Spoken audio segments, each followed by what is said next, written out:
Hey guys, welcome back to another episode of the Furiously Curious Show. Thanks for being here. Thanks for listening. Before we get started today, I just want to mention something. As you know, or some of you might not know, but I'm a life coach, a business coach of the Furiously Curious coaching and consulting company.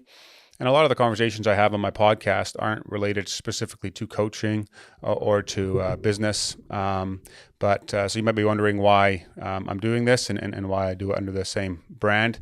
And that's because I think as a coach, it's really important that you are transparent with who you are, what you believe, what you're interested in.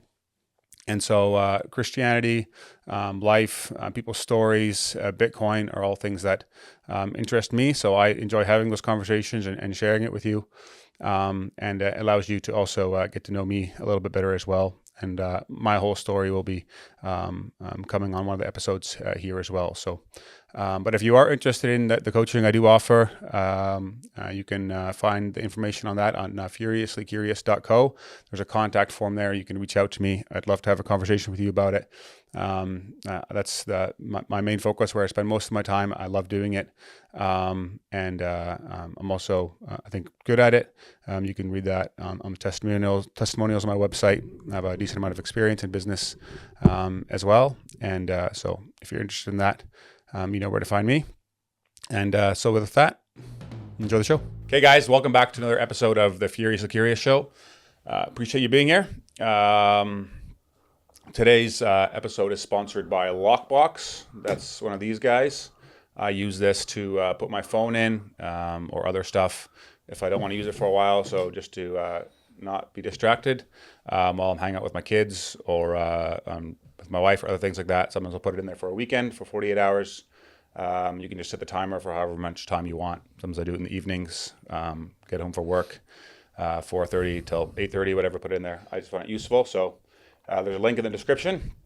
If you want to get one, it pays me a little bit of money when you buy using that link.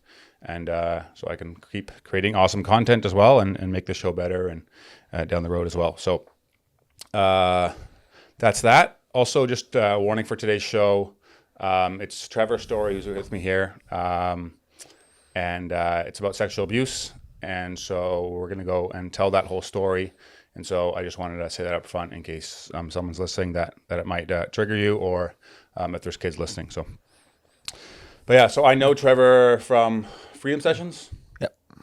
We did a Freedom Sessions in the class that we did through our church, Central Community Church, which basically takes you down a pretty crappy road in the sense that you have to talk about everything that's ever happened to you in a negative way, in any way you've also hurt anybody else, and basically just put that out in the open and heal from it. So me and Trevor were in the same group, and I know Trevor a little bit from, we went to the same high school as well.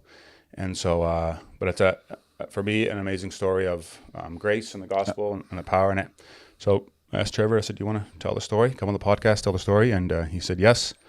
So that's what we're going to do. We're going to talk about that, tell the whole story. And at the end, we'll talk about some of the lessons as well for the church, for parents that are listening and want to protect their kids, or if for victims. So, I mean, I think the stats are pretty high. It's like what did you say the other day?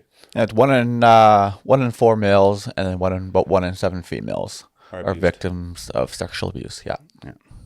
Yeah. So, I mean, think about it. If you're in a room of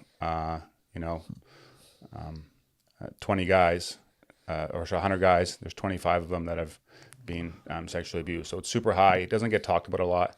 It's something that I'm passionate about in bringing to light, because I think once things get out in the open, there's less chance of it happening more. Yeah. Right. There's just protection for victims.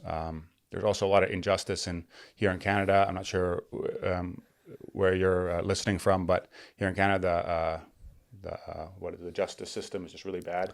It's very little justice. It's broken, right? Like, I don't know, sexual abuse is still a taboo subject. Yeah. Not many people want to talk about it. Gets kind of covered up quite a bit, and it's I don't know. It's just not something that gets talked about, and it's almost shamed into talking. Yeah. Right. Like, yeah. For years, I was scared to be known because of it, right? Like if people would know what happened to Trevor, he wasn't going to have any friends. He wasn't going to have a life, Yeah. right? But that's got to change. Yeah. Okay, so Trevor Maljaars, you're 36, 5? 34. 34? Yeah. Maybe just start from the beginning, and I'll just ask questions as we go along. Okay. Yeah, like Kyle said, I'm 34 years old. Was born and raised in Chilliwack here. I come from a very large family. I am number 7 out of 10 in the family. I've got 7 brothers, 2 sisters. I was born and raised on a dairy farm. My dad had a dairy farm.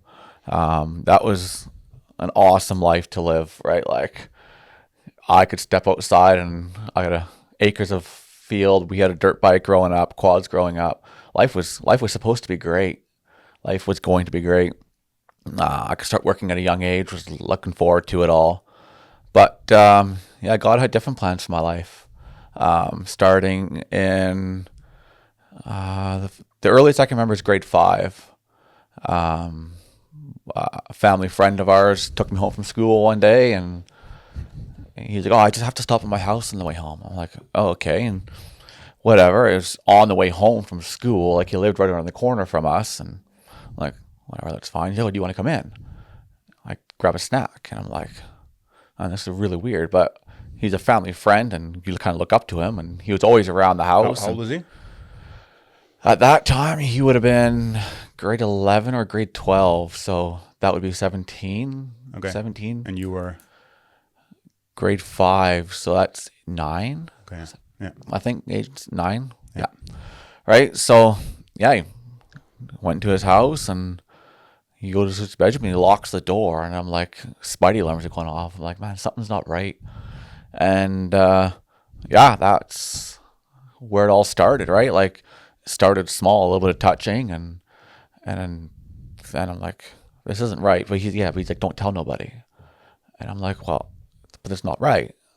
Anyways, it was short, a little bit of grooming, and he got what he wanted, I guess. I don't know.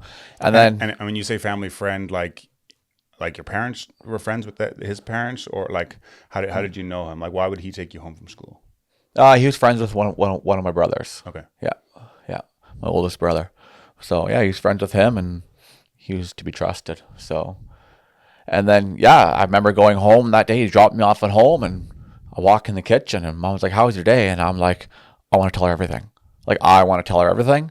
But this wall of shame came up, and I couldn't tell her. I should have.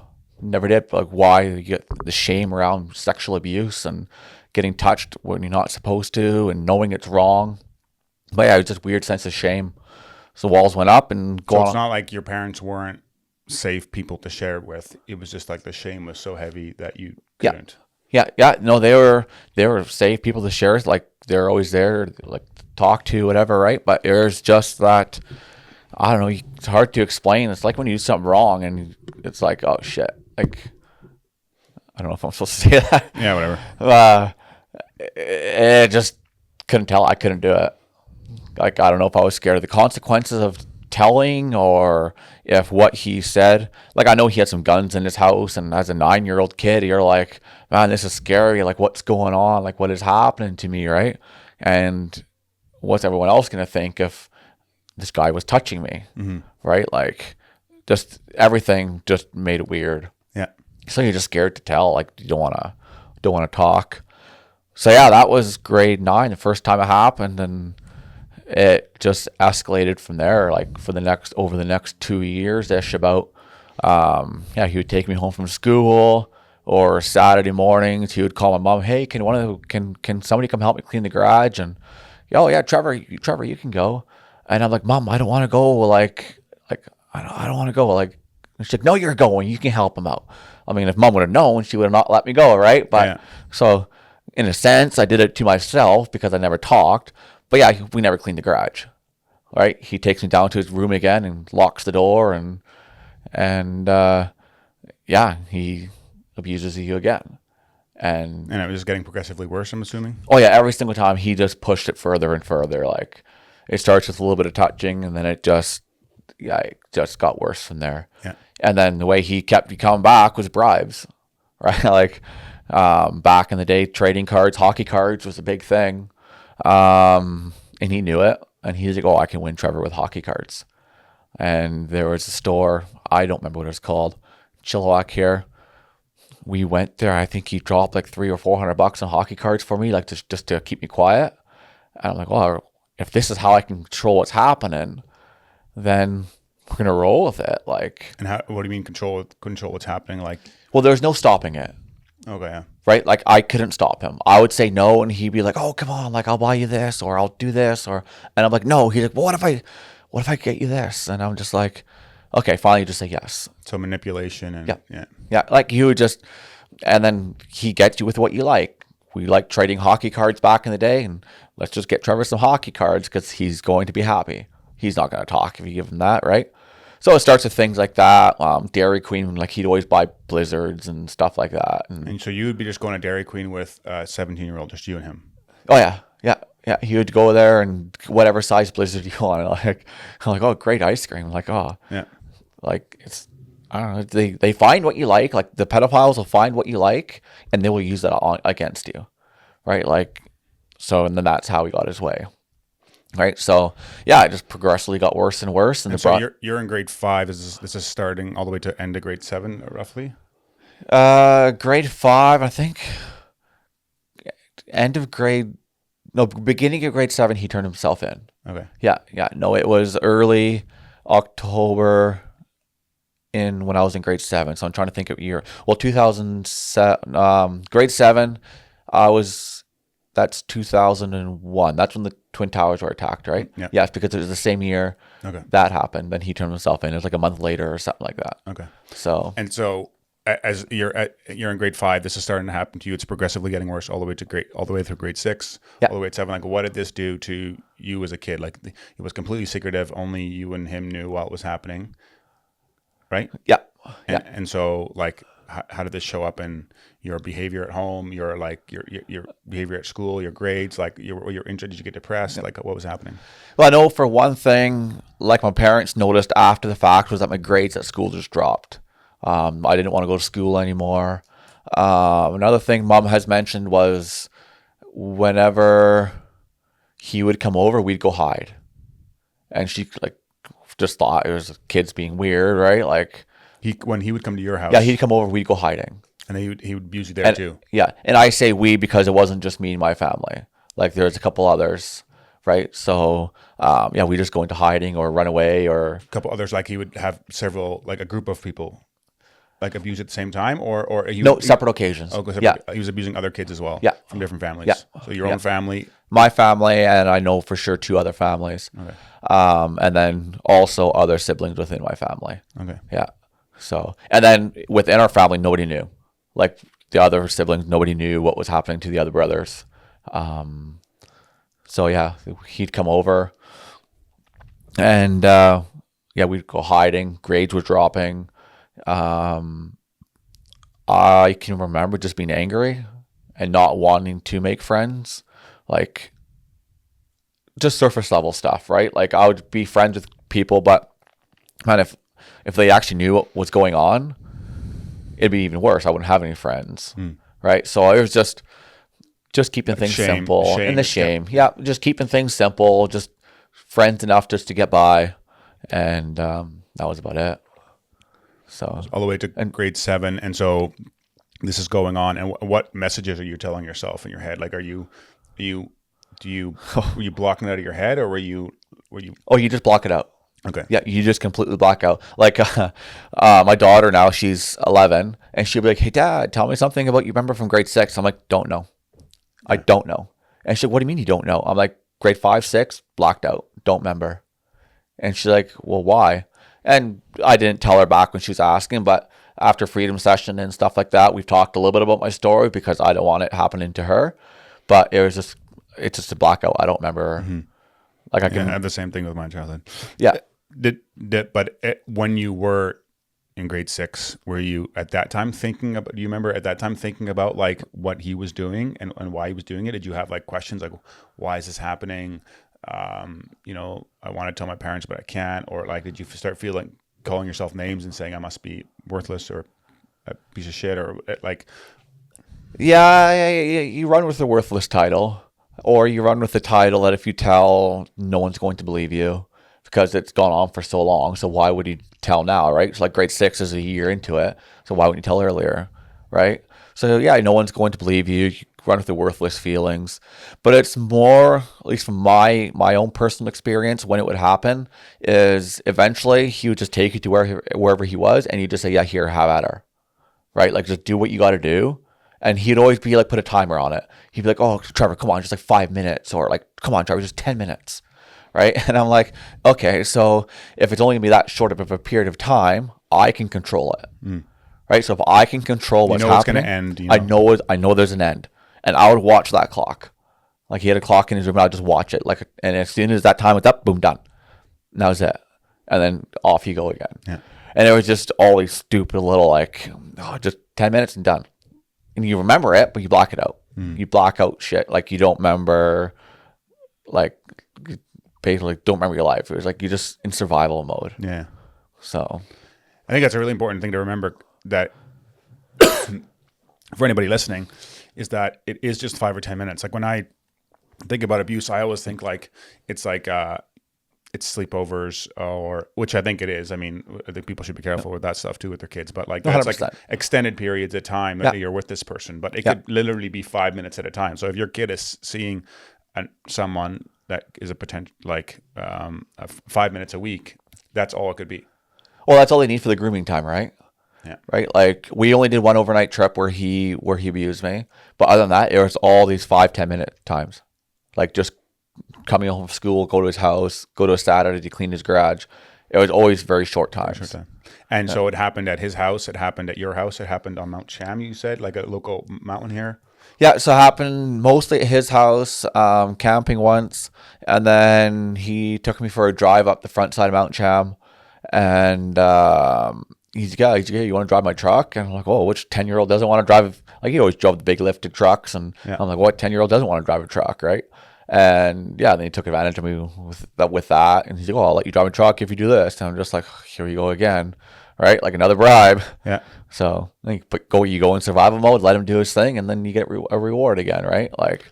And what do you think? Like, as you have talked to your parents about this now, in hindsight, like hit me, I would never let my son go with what the knowledge I have now, of course, and having talked about it with other people, go with this another guy for a day to Mount Cham. Yeah.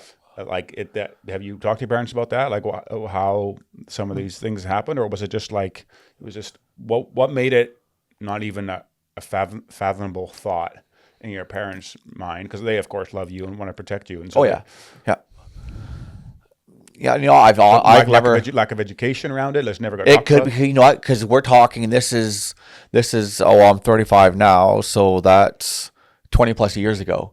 Like sexual abuse was not talked about. Well, I don't even think it was on the radar of anybody really. Yeah. Because I remember when the case came out, everyone was like, "Oh, sexual abuse! Like, what is it?" Yeah. Right. But now we're talking like it's 2024, and it's out there, like, and it's happening, and it could be because of social media. You hear of it more often, and in the news and this and that, right? But yeah, back in the day, it wasn't really talked about, right? So when our case came out, it was kind of a new thing within the church. Yeah.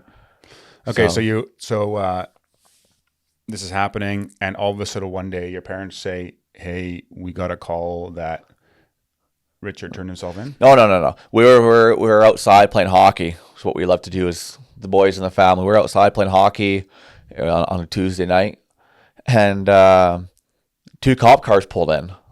Okay, like what's going on, right?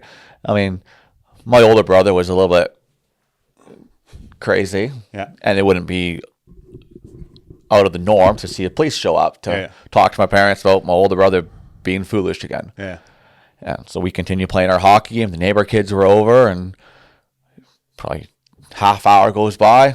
Cops leave again, and they were friendly. Just wave as they go, and all of a sudden you get the call from the house. And neighbor kid, you got to go home. Everybody get inside. And we're like, oh, crap. So we go inside, and I'm like, parents are just beside themselves, like, as you can imagine. like bawling? bawling their eyeballs out, and they're like, "Oh, Richard turned himself in," or I can't remember exactly how they said it. Or you guys got to go to the police station because Richard turned himself in or something. And I'm just like, oh no. All right, like here we go. So that's what we walked into, just a firestorm. So yeah, that was a Tuesday night, and then yeah, we had to. And so all the brothers that were abused, all went together, or the whole family went, or Dad took us with 5 of us. Okay. Yeah.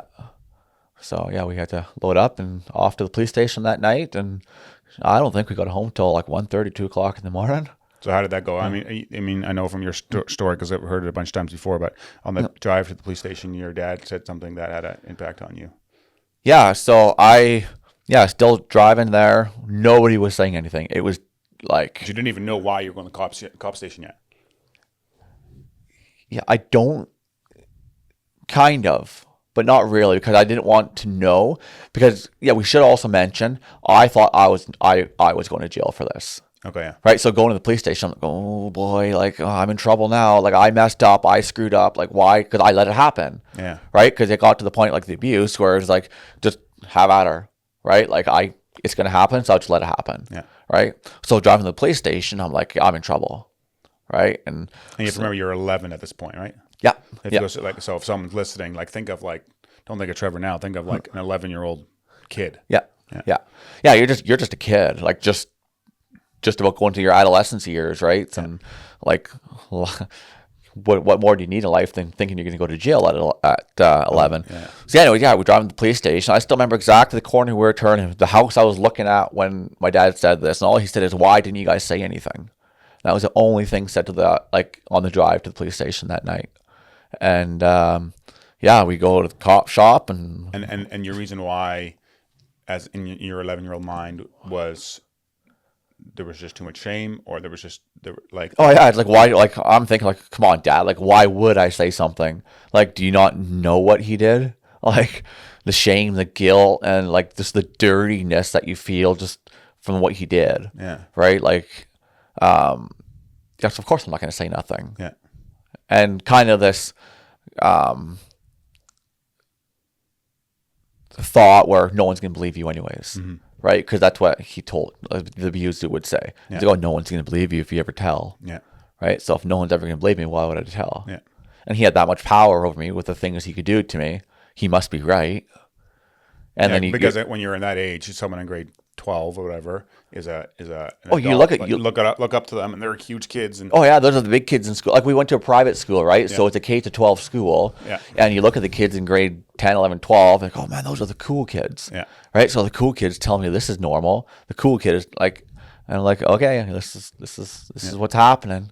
So you drive to the cop shop, and you get there, and do you still have an awareness of? Do you remember an awareness of what's going on, or what you can get asked about, or like did you go to a private room with just one cop, or how did that go? Yeah, so like we kind of knew what was going on, but we weren't talking, but just because there's just that weight of that guilt on you, right? Mm-hmm. Like nobody was talking, no one was saying anything, and yeah, we just sat in the waiting room, and I think they took one person at a time and for questioning. And I remember this the police station. You go up the stairs, turn a corner, the room was on your right hand side. And you sit there, and I had a female officer, really nice lady, and she just sat there and started asking questions of what was going on, what happened. And me and my 11-year-old mind thinking, I'm at fault, I'm going to jail for this, I'm not going to tell them the real story.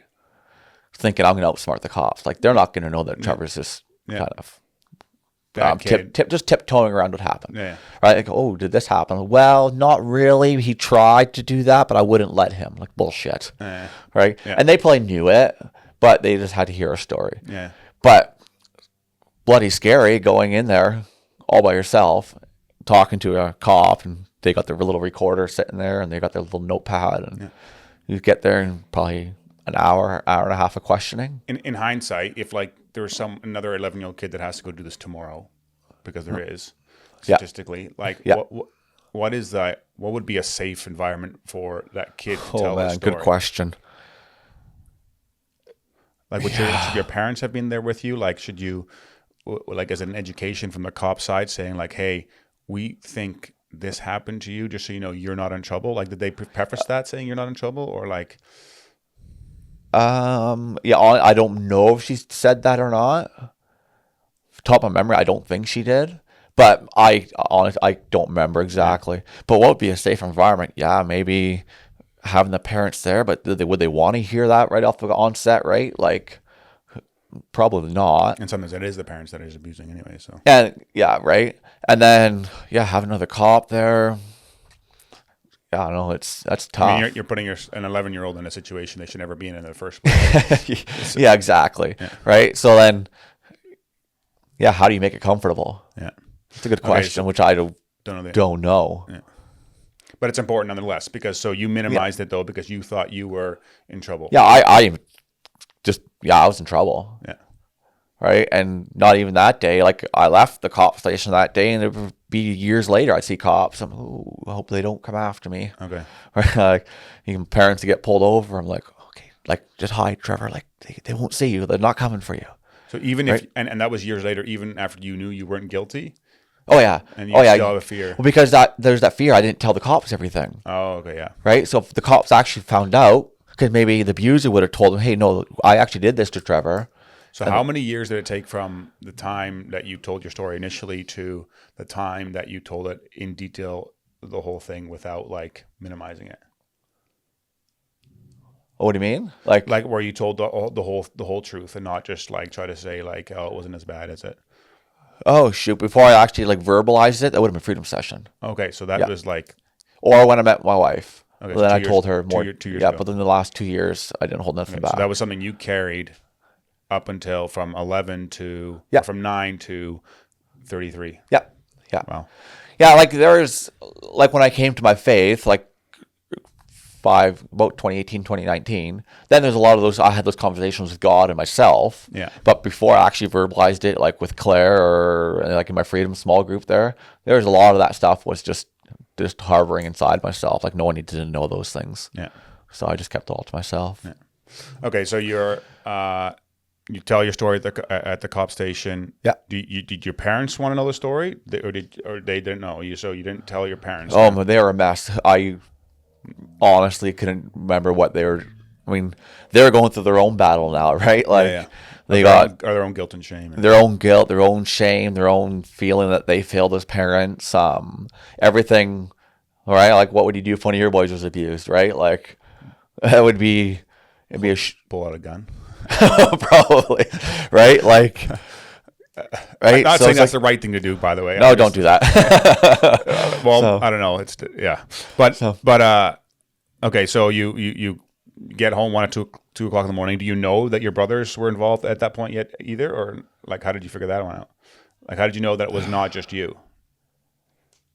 I think our parents would have said something, but we never spoke about it.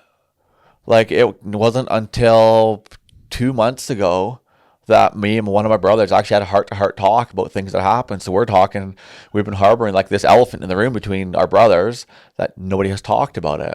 And why not? Just There's just so much shame around it. just It's so too much shame, like uncomfortable and just right. And then then there's this too, right? Like so I go to the police station. I only told part of my story. He gets off basically scot-free. Now I carry that guilt that I hurt my brothers more. Right? because you because I didn't tell the full truth. Oh, yeah, So yeah. maybe it's because I didn't tell the full truth. Now in court it looked different. Right? This is your 11-year-old, 12-year-old, 13-year-old telling him like I don't know how the courts work. Yeah, yeah. Right? Like my parents took care of it all. Like Yeah. So I was like I didn't tell the truth. Do you know why he turned himself in? I have no idea. Yeah. Okay, so you're 11 years old. You go to the cop station. You go home, and life continues. Like time continues. Yeah. What happened after that? How did the court case go? How did your behavior start showing up as you go into adolescence and stuff? Like, how long did the court case take? What effect did it have on you? So we'll talk about the court case a bit. Like, I don't know how long it took. I know going into grade 8, it was done. So somewhere between when he turned himself in when grade 8 school started. So about maybe 3/4 of a year, half a year, whatever. Yeah. And the details of court, I don't know much about it. I know my parents fought tooth and nail. We can beat that out. Yeah, so my parents fought tooth and nail for justice, for whatever they were like, but there was just all kinds of there's all kinds of things in the way. Like his mom worked at the Chilliwack courthouse, so they tried to get it moved to a different courthouse because that would be a conflict of interest, and it wasn't. Right, like they fought for this, and then they fought hard, and they did what they did. Like they did what every parent should do for their kids when there's an abuse case: is go to war for your children. Okay, so the case happens. You don't really know what's going on, and the case ends. Yeah. When did you find out? Did you know that he was arrested and getting in trouble? Did you know that like there was going to be that he was getting there's a consequence? Or I knew he was arrested. I still remember going to school the next day, and there was cop because we had to drive by his house to go to school. I remember the next morning there was cops by his house, and I'm kind of like on the bus. I'm like, oh, what's going on? Like, it's like this is weird. Like, is he there? Is he not there? Is he still in jail? He better still be in jail. Like, just all these weird things going through your head. yeah, Right. And then you feel a sense of relief that like it was over. There's a relief it was over, but there's another whole war to start now. Yeah. Right? The abuse is over, but now I have to go into survival mode. Yeah. Because no one's going to know. Yeah. Oh, because it's still a secret. The details are still secret. The details are secret. And since, like I said earlier, like since it's such a taboo subject still, like sexual abuse, nobody really talked about it in school. What if Trevor, like, or people would come to school and be like, oh, there's Trevor. Like, I wonder what the guy did to him.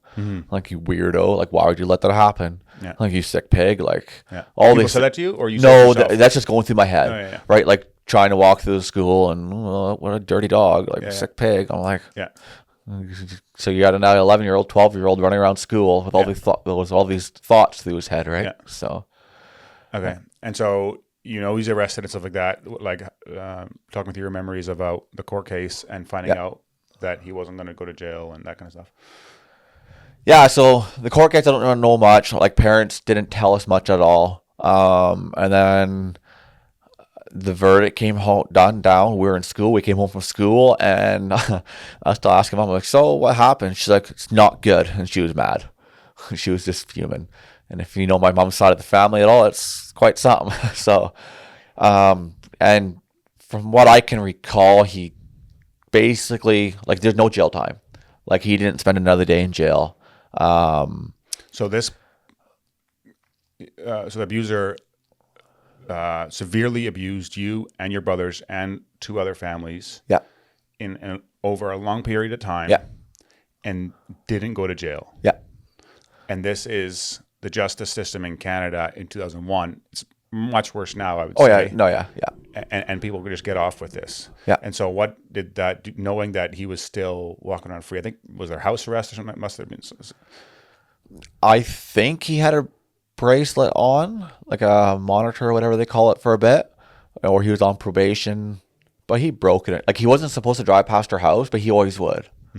Right. And you can still remember his truck. You could hear it from a distance, and you just run and hide. Right. Like, here comes this truck again. And our parents knew it then. They knew what was going on. They knew why we were running, hiding. They knew. And did you guys go to counseling or afterwards? Oh man, I went to counseling once, and he asked me a couple of dumb questions. I never went back for years. And it was dumb question, like dumb question. Oh, do you poop in your bed again? Do you pee? Do you pee your pants again? And I'm just like, no, doesn't help. This isn't helping. Like, can we talk about what happened? And you know what? Maybe in hindsight, looking back now, because I've done a lot of counseling since then, he was probably trying to see how my body was regulating with everything. So maybe they were legit questions, but I didn't want to get asked that at 12. Fair enough. Like, I was just dumb. Yeah. So then we never went back. And your parents said, okay, you don't want to go back, you don't have to go back. Yeah. Yeah. And what that, like, so this was happening in the church. This guy went to the church that you went to. Yeah. And there was teachers and elders and deacons in this church, or leadership at least, that somehow protected the abuser in a way, right? Like, what happened there? So, in the court, like when they came out, they had wrote like character reference letters for him. What's that? Basically, it's a letter that he asked them to write, saying, "Hey, can you write a letter like how I'm like a good person, like a stand-up person in the community and stuff like that?" Right? Like it'd be like if I'd be like, going for a job or whatever, and I'd come, "Hey, Kyle, like I got this big opportunity, but I need a reference letter. Okay. Yeah. Like, can you write something up about me?" Yeah. Right? And so would these? So who wrote these letters? A couple of teachers at school, and then a couple of people in leadership in the church we attended. And would they have known what Richard did? Yeah, I would like to say they did. Right? Like if I come to you, I'm like, "Hey, Kyle, can you write me a character reference letter?" Like I think the normal response would be like, "Sure, but what's it for?" Yeah. I'm going to jail for being a pedophile. I'm not going to write you a letter then. Yeah. Right? But okay, so they wrote letters, and so what they were like. How did you find out about them, or how did your parents find out about these letters being written? And it was read off in court, like on the final sentencing day. You're a member of this community, Yeah. and you've been abused by this person, and now the leadership and the teachers community have written a character reference letter in support of this guy. Yeah. Saying that he's a good guy, a reference letter. Yeah. Usually they're positive. And so like, what did that do for you? Like that must have been like, did you know about that? Like, how did you get to know about it? And how did your parents react to it? Do you know the memories of that? Well, parents are very mad. But there's partly that, partly of what the sentencing was, and then just the betrayal, right? Like, so when we grew up in the same community, right? So I'm born and raised on a farm. We have our own little church. We have our own private school, right? Like that's supposed to be a safe place. Yeah. The teachers, we all have this community. The leadership in the church is supposed to be safe. It's supposed to be like as kids, like small community. Yeah.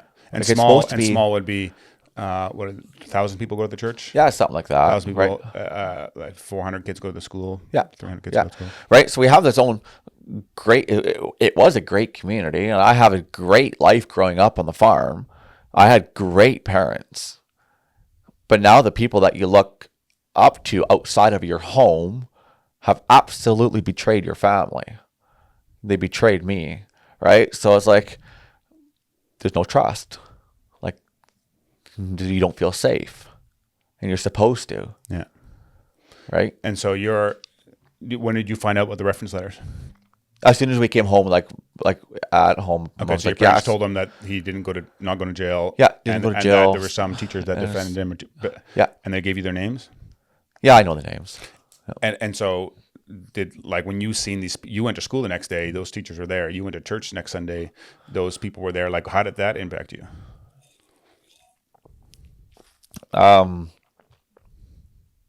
Yeah, that was another war we're fighting.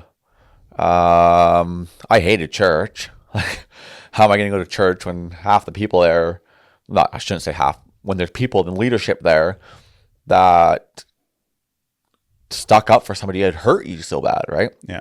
And then going to school, so that would have been grade 8. And one of the teachers was my teacher. And I'm like, he was like slimy. Yeah. Like expletive. Yeah, expletive. Like, and I just became a tyrant in school, right? Like, I hate you. Like, I don't like you. And I'm going to make your life miserable because you made my life miserable. Yeah. Right? You had to take justice in your own hands to a certain degree because justice wasn't done. Justice wasn't done, so I'm going to take justice in my own hand. Yeah. If justice would have been done at that time, like, what do you think justice is? Do you have an opinion on that at all? Like, what is justice? Yeah. Right? Like, yeah. How would it have changed my trajectory in life? In the U.S., like if you're in like Texas or something like that, I believe if you would do this, there's life in prison without parole. Yeah. Like that would have made a difference. Oh, no, 100%, right? Because you don't have that lack of betrayal anymore, right? Like or maybe they still wrote the letters, but he still got sent to jail, right? But then it would be like, okay, he's gone, right? Like, I don't have to. But you were hurt by two people. You were hurt by the abuser, and then you were hurt by justice. Like, there was also a lack of you were hurt by these character reference letters and the people that wrote them, and there wasn't really a sense of justice there either. So you were in school and you thought, hey, I'm going to make you pay. Well, yeah, and to top it all off, his dad worked at the school too, right? Like, so his dad's working at school. There's the teachers that wrote letters. He was still at large in the community, and he lived right around the corner from us. Like, if he's locked up and gone, that makes a huge difference. Yeah. That makes it different. Like, that would have been huge, right? Like, you don't got to be scared. Like I said earlier, I hear his truck come rumbling down the road. Yeah. And you got to run and hide because it's like, oh, when crap. did you find out that it was more than just you? I think the night that we went to the cops, I knew, but not to what extent.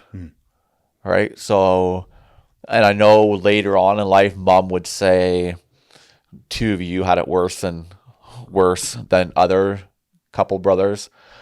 But to what extent, I had no idea. But talking with one brother, we had similar feelings going to the police station, similar feelings about everything that happened. And it was just like, man, it's the same for everybody. Right? Like in a book, I read a book on sexual abuse. It's the same. They do the same thing for everybody. Like, pedophiles all operate the same way. Right? It's bribes, it's secrecy, it's make you feel like you're the victim, and they're often really nice people that are close to your family or in your family. Or yeah. It's always somebody close to the family, whether it's an uncle, friend, somebody within. Okay, so this happens. You feel betrayed by the people in leadership and in church and school, but life keeps going. So how did you're 12? This is over now. Like, what happens after 12? Yeah, so that was grade 8. We finished off grade 8 in school, but it was just a wild ride. I didn't care about school. We were getting in trouble. We were causing, like you said, we took justice in our own hands. Like, to the extent a 12, 13-year-old could take justice in his own hands, right? Yeah. And then there was one day my mom called her brother in Alberta and said, we're moving to Alberta. Find us a farm out there. And within a month, I want to say, our farm was sold in Chilliwack here, and we had bought a farm in Alberta. So we finished off grade 8 school in Chilliwack here, and then we packed up that summer and moved to Alberta. So, and what did that do for you? Oh, that was a new start, right? That was because grade 8 was a lot of trying and doing dumb things to distract people from what I thought people viewed me as. Yeah. Right? Like, I would say act out, do dumb things, because then people look at Trevor that way, in that dumb way, rather than look at Trevor because they knew who Trevor was. Yeah. Right? So that was a lot of grade 8, was just acting out, doing dumb things. This is in Alberta already, so it's not like you... No, this is still grade 8, still in Chilliwack. Oh, okay. Right? So this is still grade 8 in Chilliwack here. Yeah. And just trying, like, that whole year was crazy. Like, it was crazy. Just, like, I didn't want people to know what was going on, didn't want them to know me. Yeah. So any way I could act out to be a distraction or to make myself feel better because people would laugh or whatever. Yeah. So that was grade 8. Grade 8 was wild. So moving to Alberta was a fresh start. Yeah. Because nobody in Alberta is going to know anything would happen. Right? Like, so we moved there in summer, in July. Another dairy farm and bigger opportunities. And that's when I got to buy my first quad. That's a funny story, actually. So we got a payout from the government for being abused. Like, how much? I want to say it was like $3,400. Like per victim? Yeah. Something stupid like that. So that's what I bought my first quad with. Like, I took this victim money, whatever they called it, and I went and bought my first quad. So that was kind of cool, I guess, right? Like, it's just dumb things. It's just so sick and twisted. Yeah. Right? But like, as a young kid, you're just like doing things just to be normal. Yeah. Right? And like, I went and bought my first quad. We moved to Alberta, and acres of land, coolies, trails to quad ride on. Life was good again until school started. Right? And then so you moved a month after school ended, or right away after school ended in grade 8, and so that summer before grade 9 started in Alberta, that was a good summer. It was just like escape. It was an escape. It was like 2 months because we hadn't met anybody really yet, except for like we had family out there, cousins, uncles, aunts, whatever, right? And that was the best summer ever. Like it was just, you're free, nobody knows, fresh start. Here we go. Life was going to be good. Yeah. Until school started. Yeah. And then school starts, and it's like teachers are teachers, and school. And you don't trust teachers because you don't trust. And I tried. I told myself going into school, this is new. They don't know, and let's make the best out of your life now. And it was the first teacher that pissed me off, and it was like, snap, done. Every teacher's like, it was just from then on, I was like, didn't like it. And as you were, so you're like 13, 14 now, like, were you getting flashbacks? Like, what happened? Were you like, was it haunting you? Like, yeah, not flashbacks of the abuse, but like just haunting, like, how did I let him do that to me? Or that continual guilt of self-loathing. Yeah, that, and like I let my family down, right? I didn't tell my parents the first time it happened. I let it go on for 2 years. If I would have stopped it right away, I could have hurt my parents less. So I'm at fault for hurting my parents. Going to the cop shop, I didn't tell the full truth. I'm at fault for hurting my parents again. I'm at fault for hurting my brothers again. And if I would have said something right away also, I could have stopped my brothers from getting abused. So I was just carrying all this, like I was guilty. Like what a piece of shit you are, Trevor, for not saying something. Yeah.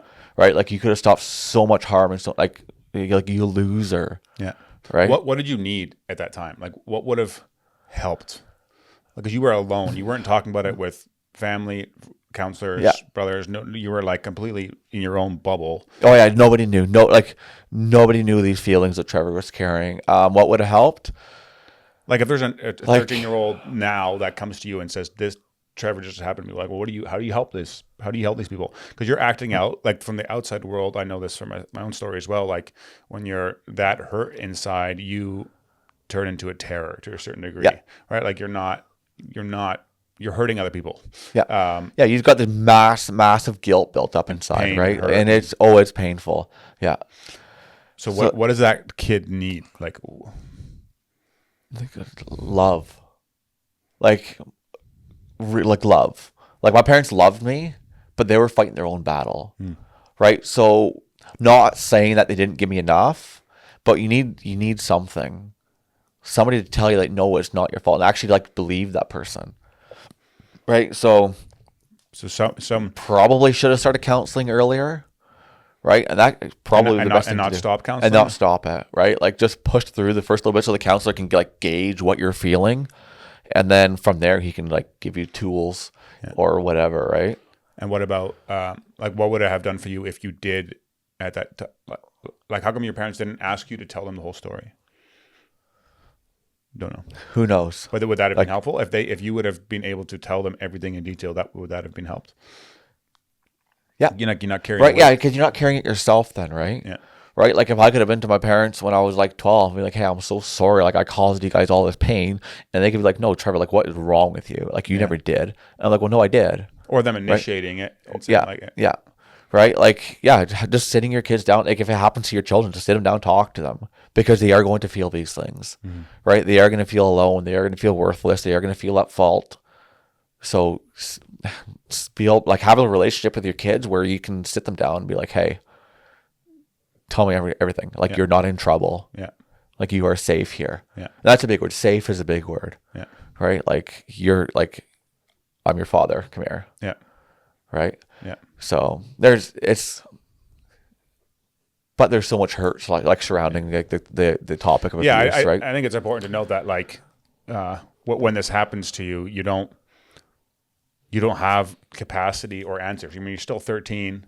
Like, it's not like your parents were experienced in dealing with kids who were abused. It's the first time that happened to them too. Yeah. Probably the first time they've experienced it in the community that was never talked about. I mean, sex was never talked about at all either. Yeah. I mean, feelings weren't talked about. It's not like, but I think it's also just, I mean, there is people in this situation now, so I think the answer is talking about it. Just talk. Sit your kids down and talk to them. Yeah. And that relationship doesn't start at 12 or 11. Like, it starts when your kids are at age to talk. Yeah. Right? Sit them down, build that relationship then already. Yeah. At their level. Talk Yeah, at their level. at their level. And then also, when you start talking to your kids, when you talk about their private parts, just call it by what it is. Like call it a penis. If it's a penis, it's a penis. If it's boobs, it's boobs. Like, don't call it a snake or whatever else people like to do. Yeah. Because, so you got this kid, he's from 3 till 8, you call it a snake. And all of a sudden, you got a pedophile going, can I touch your penis? And it's like, okay, like, you're not allowed to touch my snake, but you can touch my penis? Because it just warps up in your mind. Yeah. So that's important too, right? Relationship with the kids, and just call it what it is, Yeah. right? And just make them aware that, no, nobody touches your penis. Yeah. No other male touches. If it happens, please come to me. Yeah. Right? Like, I'm here for you. Yeah. Right? I think there's also good books now too. Like we read our kids a book called Red Flags. Okay. You know, Okay. which like it's like a cartoon book, but it like explains what a red flag is. And Yeah. like, so we ask our kids now, like, hey, were there any, when you went out today, did you have any red flags? Okay. Okay. Things like that. Yeah, see, that would be helpful too, right? And you're already starting at a young age, letting your kids know, right? That, hey, you know what? You're safe with your dad. You're safe with your mom. Yeah. Right? Okay. So you're in a high school in Alberta. You go to school, right away snap when the teachers piss you off. Like, Oh, yeah, it was just downhill from there. okay. Like, there was, yeah, it was just, that was it. That was done. Right? I was lost. And people knew why it was like, and then you do the whole cycle again, right? Like, you don't want people to know who you are, what happened to you. So you got to start acting out to make them, distract them from what you think they're thinking about you, but they're probably not even thinking that about you. But it's all a mental game, right? Like, oh, Kyle, you're thinking this about me, so I'm going to do this. You're not thinking that, or You're just pretending, you're covering, you're protecting, just protecting yourself. Yeah, yeah. Okay. And so how, take me through the rest, like you're 14, 15, take me to keep going. Yeah, I just coasted through high school, right? Like, I didn't try, just acted out, got in trouble, and my dad had the farm, so I could just work my ass off, right? I'd work for 3 hours before school, I'd sleep on the bus to school, get to school, just make it, get home and work again. You think that was a form of escape or Working? Yeah. Oh yeah. Okay. Yeah. Well, because I loved it. I genuinely love working on a farm. I love working with animals, but that was truly an escape. I still love it today. Like, I still work on a farm today. I still love it just as much, but it's not an escape anymore. Right. But back then it was. I could just go to work, didn't have to think about it, and do my thing I love, and just drown yourself in that. Yeah. Right. So that was high school. That was 4 years of just pretending. I had friends, if you want to call them friends. They're surface level, like, didn't. And did you ever go back to Chilliwack during this time? Like, to go visit Chilliwack at all? Yeah, we went a couple times here and there. And what was that like? Did you like? Oh, you just climb up. Okay. You'd come over the mountains from Pop, come onto Annis Road there, and you just see the valley again. You just start getting all clammy and like, just like you just feel your headspace just getting cloudy and just flashbacks going everywhere. And as the, maybe not as like you're coming back to Chilliwack every time, but as you're like 15, 16 and like graduating, are you thinking back about like, why did that person write that character reference letter? Why, like, are you thinking about those things or? No, not so much. I was more of why I didn't say something sooner or tell the truth. Right? I carried a lot of that guilt. So I think that's really important to remember. Like, a lot of times when people are abused, it's rarely do they blame others. Yeah. It's always blaming yourself. You always blame yourself. Yeah. Because I could have stopped it. Yeah. If I would have said something the very first time it happened. Yeah. And it didn't all necessarily start right away with touching private parts. He grooms forever. Like, it's like rubbing your leg or doing stupid things like that, right? Yeah. And it's just like, right? Yeah. So if you say something right away, then I wouldn't have been. Gets out, yeah. Right? Okay, so you go through high school, you graduate, you somehow like, what happens after that? Like, you ended up back in Chilliwack, so. Yeah, so I graduated in I can't remember what year it was, 2017, I think. Yeah. And then I came down to Chilliwack that summer for a wedding. 2007. 2017, you would have been out of high school for a while. Yeah, so it was 2007. So, I graduated 2007. Yeah. And then, I was back in Chilliwack for a wedding, and Somebody gave me a girl's number. Hey, you should text this girl. I'm like, oh, whatever. And started texting, and things were escalating, and Trevor had his first girlfriend. And, oh, here we go. Life is great. How old are you? 17? Okay. 17, 18? Yeah. Right. So, yeah, I went back home. We continued texting, and we wanted to advance things. So we were 19 at this point or something. We wanted things to advance, and well, the only way that would work if I moved back to Chilliwack. I'm like, oh, I don't know. I can't really do that, but it was conditional. We're like, oh, we move back here. Eventually, we'll get married, and then we'll move to Alberta, right? Because Alberta is my safe place, and it still is. Oh, not so much today anymore, but it used to be. I could just go to Alberta, and it's just a wide open skies, and I feel like you could breathe, like you're free, like, right?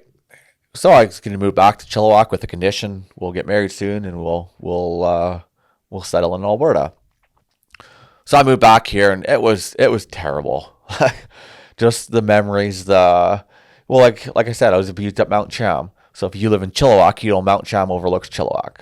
So if you got to wake up every single day and see that mountain, it's just like, it always just a daily reminder of what happened, a daily reminder of the What was going back to church like? Because like these teachers and these leaders were still in leadership. Oh, I'll just go to church just because I didn't want to hurt people any more than I have already. Right? Like, so, the stigma around where we grew up, you go to church twice a Sunday. Period. Yeah, like you be there. Yeah. Right? So do you feel like you were living in a little bit of a half people pleasing, half like pushing people away, kind of like protect? Yeah, like, and just protecting myself, right? Like, I already hurt so many people by what I did, so I'm not going to hurt them anymore. But what have you seen one of these people like in church that wrote the reference letter, like you're not feeling anger? Oh yeah, you all the emotions come up. Okay. Right? But the thing is though, when we moved to Alberta in 2004, then shortly after the church split. So around this issue. Yeah. So then a lot of the people that supported him left and went to the different church. So when I went back to the church, not a lot of them were there. All right, so I didn't see those people as much, but it was still like, it was that church, it was that building that we grew up in where there was supposed to be this trust factor, right? So yeah, I was just go there because. And what about going back to the school that you went to? What was that like? Oh, I had to think of the first time I went back there. Or like driving past your old house, or like driving past the abuser's house. I mean, it's just flashback galore. Like, it's just like you replaying things in your mind, and it's like, oh, this, that, this, there. So just 2 days ago, we had to go for a drive together, and we drove past the house that you were abused in. Yeah. They physically moved it to a different spot now. Yeah. But like I was shutting down as you were telling me. Oh yeah, I know. Like, you know what? Now it's just like, whatever. It was this house. Okay, so you've okay. Yeah, no, like we'll get to it. Yeah, but like like now, like sitting here today, like Mount Cham's beautiful. Like we're like there's a happy ending to the story. Oh yeah, we'll get there. So you're dating. You go back to Chilliwack. And we moved back to Chilliwack. I start going to the church here because that's what we did. Yeah, like we don't leave the church. Yeah, you go because. Oh, if I don't go, like, I'm going to hurt somebody by not going there. Yeah. Like, not the person. Or get in trouble. Or get in trouble. I'm not hurting the person I should be worried about. Like, my relationship with God should be more important than how people feel about me being in church or not. So I went to church. Yeah. And, we eventually got married and then moved to Alberta. And then, we're living out in Alberta for about 2 years. And then... my wife couldn't handle it out there, or my ex-wife couldn't handle it there and didn't like it there. And she's like, we got to move back. Like, we're going back to BC. I'm like, well, no, I don't want to. Like, And how did this show up in your marriage? So you're married for a couple of years, and so you are married as someone that hasn't dealt with any of their abuse. Yeah. And you're still hurting or broken, but you have to figure out how to... Marriage, you should be fully connected and intimate, and like you're having sex, like everything that happens in a marriage that are good and healthy. But how do you do that, or how did you not do that? I sucked at it. right? Like, so she knew about the abuse. And I told her very vaguely that what happened. Like, that's it. We just kept it at that. I was like, you don't need to know more. I'll just battle this myself. I was short tempered. I was angry. I'd blow up at all the tiniest little shit. Right? Everything would drive me crazy, especially living here. Right? What about like, being in a relationship with someone else, like trying to be intimate? Because what abuse does is it destroys intimacy, Yeah. or what it should be anyway, or like the safe feeling on it. So you get close to someone, or at least this was my experience, is like getting close to someone was just like the last thing I wanted, because that's the people that I was supposed to be close with, I couldn't be. Yeah. Yeah. So it was weird the first couple of times being intimate with somebody, but eventually I just squashed it and just like pushed it away. Push it away. You're right. Right. Like, cause that's what I was an expert at that. Like, I still am. Like, if something's bothering me, I just squish it down, push it aside, and just carry on. Yeah. Right. Like, I'll remind you next time I'm being annoying. yeah. So yeah, it didn't affect so much in that sense. Okay. But you were just angry, hurting, and you just... Oh, just angry, hurting. Everything would make me shut off. And then I still remember, like, living in Alberta. It's a decent sized farm, and I would just work my 12, 14 hours every day and pay a little attention to my wife. Right? And now looking back, it's like, well, no wonder why she didn't like it in Alberta. Like, I took her away from her family and everything, right? So it's like, okay, well, there's kind of not shocked why she didn't like it out there. Yeah. Right? But whatever. There's Trevor's way or the highway, because I was fighting my own battle, and no one was going to get in my way with anything. Yeah. Right? So... And this isn't just a battle. This isn't a small battle either. Like, it's survival mode. Oh, right? Yeah. Yeah, you're just surviving. Yeah. Right? You're not thriving on anything. It's complete survival. Yeah. Like, one day after the next, like, we're going to... And did alcohol, drugs, other, like, you were angry, but in what other ways did you cope with? Like, during the marriage years? Or even before that, or like, and after, like, how did you... Well, mostly just work. I would just drown myself in work. Never got heavy into the drinking, never did drugs. Like, I lucky from that. Like, a lot of sex and porn. Like, a lot of, like, porn before marriage, during the marriage. And then after so I got divorced, and then a lot of sex after that. And the divorce happened because you just, in part anyways, weren't dealing with your stuff, and a relationship isn't possible. Oh yeah, it just broke us down. Right? Like, on my heart, like, my behalf, like, whatever. It takes two people to get married. It takes two people to marriage to fail. Like, I can only speak on my actions, right? Yeah. I have all this baggage carrying, right? And never dealt with anything. And then moving back here, that was in 2010, I want to say. 9? No, we got married in 2009. And then my daughter was born in 2012, and we're living here. So 2011, we moved back. And just living here, I was in the lowest state of my life, like, living here. Like, just the memories, the daily memories, living here again, and just everything was just, like, my head was just spinning. There's no calmness, and, like, I would get mad at the tiniest things, like, just lose my shit. Right? So... And you also told me before that people try to befriend you, and when things got too close, you pushed him away. Oh, yeah. If anybody would come too close, and in my marriage too, right? If anybody would come too close, I'm like, no, walls up, get away from me. And what was too close mean? Like, someone, like, asking you, like... Anything more than, how are you doing? How's your day? Okay. And reason for that was you didn't have the capacity to? You didn't want to? Oh, never had nobody didn't have the capacity, didn't feel safe. People never cared. They're just doing it because they just want to know, like... Details. You don't need to know details, right? Like, I'm surviving. So you can ask me, how am I doing? How my day is going? And I'll say good. And work is good. Anything deeper than that, bug off. Right? Like, get away from me. Yeah. Like, just and that was everybody. That was your family. That was your parents. That was your brothers. That was everybody. Oh, that's pretty much everybody. Yeah. Yeah. So it was like just... So you were dying inside. Oh, I was dead inside. Yeah, okay. Like, not even dying. I was just completely dead. Yeah. Right? And it was all of that guilt of I was at fault for... And were you at, like, so you moved back to Chilliwack. That's where the pedophile lived as well. Were you, were you still check on your shoulder in perpetual fear? Like you run into him? Like. Well, I seen him once. Okay. And that was just after we had moved back, and that was in Costco. And I just remember we turned that corner, and there he was, and I just froze. Like, I was just done. Like, wow, like that. And I went and hid in the back corner of Costco, and then my ex-wife walked to Costco and made sure the coast was clear, and then we could go. Like, I wasn't leaving till I know he was gone. And then did you, like, the week after that, was that an extra hard week? Do you remember? Or? Oh, it was all hard. No week was harder than the other. It was just all a mess, right? And there's times where I'd fit. Like, I wore my happy-go-lucky face, right? Like, if you would have seen Trevor, he seemed happy. I'm like, yeah, because I can fake it. Yeah. Right? I'd play hockey. I did this. I would keep myself busy than that. But I'd be playing hockey, and I'd lose my shit at people playing hockey. Like, you hook me or you trip me or whatever, you would have watched, you got a stick coming back your way. Right? Like, there's like,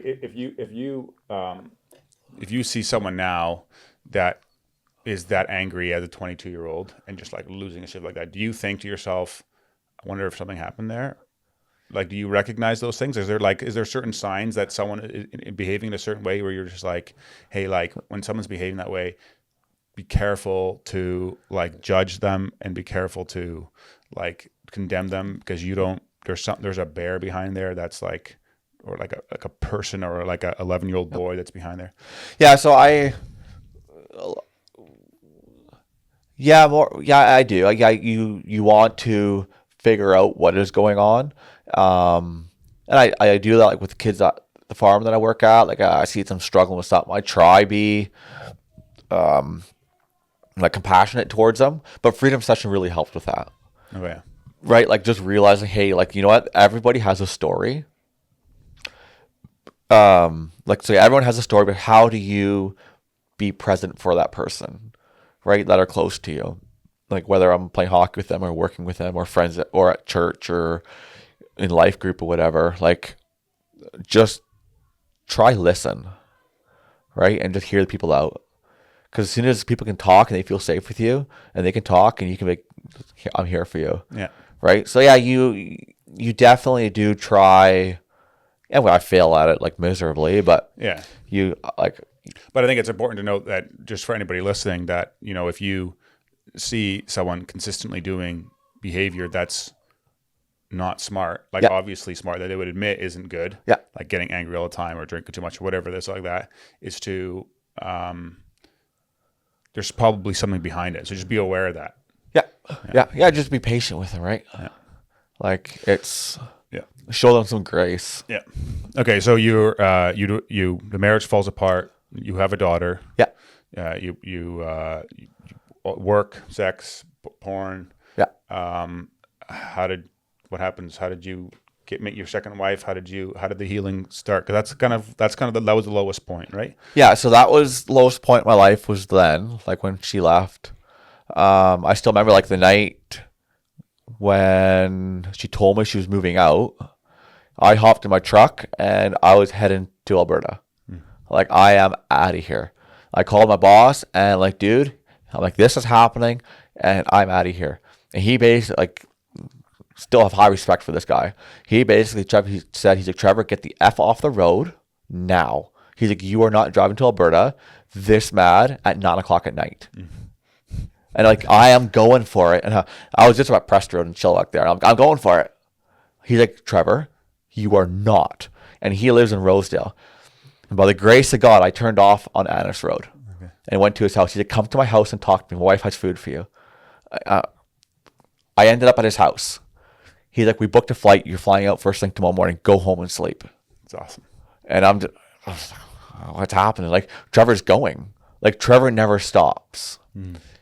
But somebody stopped me that night and said, you're not driving to Alberta. Because I was fuming, right? Like, whoa, like my marriage is over. Like, I have a 1-year-old daughter. We're not ending this. Like, so anyways, I went to his house. He booked me a flight. I go home, I sleep. I went to Alberta the next day. And because that was my safe spot, right? Like, I'm out of here. Like, I'm gone. So I think I was there for a week and just kind of like. But your daughter's back here. Yeah, my daughter was home here. Yeah. And so you tell your parents you're getting divorced or family. Yeah, I still remember Dad picked me up at the airport, and it was about a 2.5-3 hour drive, and I think I rattled and rambled on the whole time, and just and my dad just sat there and listened, and I just kept on talking. Yeah. And I just kind of like got everything out, and I was like, life's going down the shitter, like, and life sucked. Life really sucked living in Chilliwack. I hated it. It's a testament to your parents, though, that you felt safe enough around them to still be able to talk and want to go hang out with them. Well, because I told myself, so like after the abuse came out, right, and I didn't tell my parents right away, that I would never, ever, ever, ever not tell my parents anything again. Like nothing was going to be a secret. But you didn't tell them the details of what happened, but anything beyond that. Anything beyond that, like in school, if I got in trouble or if I did this, or like I would just, no, you know what? Or if I went and got drunk and they were pissed off, I'm like, yeah, I did it. Like, I'm so sorry. Like, I did do this, right? Like, just because I was like, I didn't want to hurt them again. Yeah. Right? I was just like, I hurt them so bad once already. Yeah. I'm not doing it again. Yeah. Right? So. Okay. So you go to Alberta. You're there for a week. Things fall apart. You are single for a bunch of years. You're learning how to be a single dad. Yeah, I was single from when my daughter was 1 till she's 11 now, so I think 9 or 10. 9. Okay. So it was like the same age 8. that you were when you Yeah, started. it was 8 or 9 years I was single. Yeah. And you just stayed single that long just as a protection mechanism as well? You were like, I'm Oh yeah, I'm not getting married again. Yeah. It's not happening. Yeah. Like nobody's coming that close to Trevor. Yeah. Like that's how because I failed at it once already. Why fail at it again? Because I'm a failure, right? So why even bother? Would you say you hated yourself? Or how did you view yourself? Like when you looked in the mirror, I don't even know if you consciously thought about it, but like... hate is a stronger word. Not hate myself to the point where I didn't want to be alive. Okay. Look, never once did I ever commit suicide. Obviously, I'm still here. Yeah. I never contemplated suicide. Yeah. Like that was never, ever, ever on my radar. Right? I didn't like myself. Right? That's probably a better way to put it. Yeah. Because I think hate and suicide, they go hand in hand. Right? So I didn't like myself. I didn't feel worthy of anything. I had to prove myself wherever I went, and like it was just always a battle. Empty. Yeah, it was empty. Yeah. And so how did you, before you met your wife, you started going to a new church? Yeah, so... Like that's kind of when the healing started, right? Tell me that. So I was single for like 8 years, and then those 8 years there's the time I had my daughter and the time that Trevor didn't have his daughter. Those are two different people. I would just live a life for myself. I would just get drunk, do whatever, and just work. And just living life, I was just content, just coasting along. And then I had a cousin of mine. He'd always do my tax return for me. And he went to the church I went to. And he would always say, Trevor, you should come to Bible study. And I just looked at him like, no, I'm good. If I want, I'll read my Bible at my house myself, and I'll study it that way. He's like, well, do you? I'm like, oh yeah, don't you worry, I do it. He's like, so what was it about yesterday? I'm like, I forget. It went on like probably 2 years. He was harassing me like that. Yeah. And he would just leave it at that. Like he wouldn't ever like, oh, you're such a bad person, da da da da. Yeah. But I was still going to church. Like I would still go to church once a Sunday. But it would be, I'd walk into church, sit in the back row, the pew, put my knee up on the bench in front of me, and take a nap. Eat 100 candies. Eat it. Oh, I wouldn't even eat candies anymore. That'd interfere with my nap. Oh, okay. Yeah, so there's no candy. Just take a nap. And that was church for about 6-7 years. Yeah. Right? Just going through. Your grandpa is someone that you respect a lot and we're pretty close with. Yeah. How was he able to help at all during this time in a sense of like friendship or safety, or like were you ever open with him about what happened before he passed? No, like around the abuse, no, we never talked about that. But yeah, he was like him and Oma, like they're. So the cool thing is, Oma would make me a meal every Monday, right? Like after my divorce, every single Monday. They lived right on the corner from me, so every single Monday, Oma made me a meal. So I'd always go there on Monday and play a game of dice or FaceTime with Opa, have a cup of coffee, and we just talk live. Like it was always just we were really close. Like he was like basically like a father. Yeah.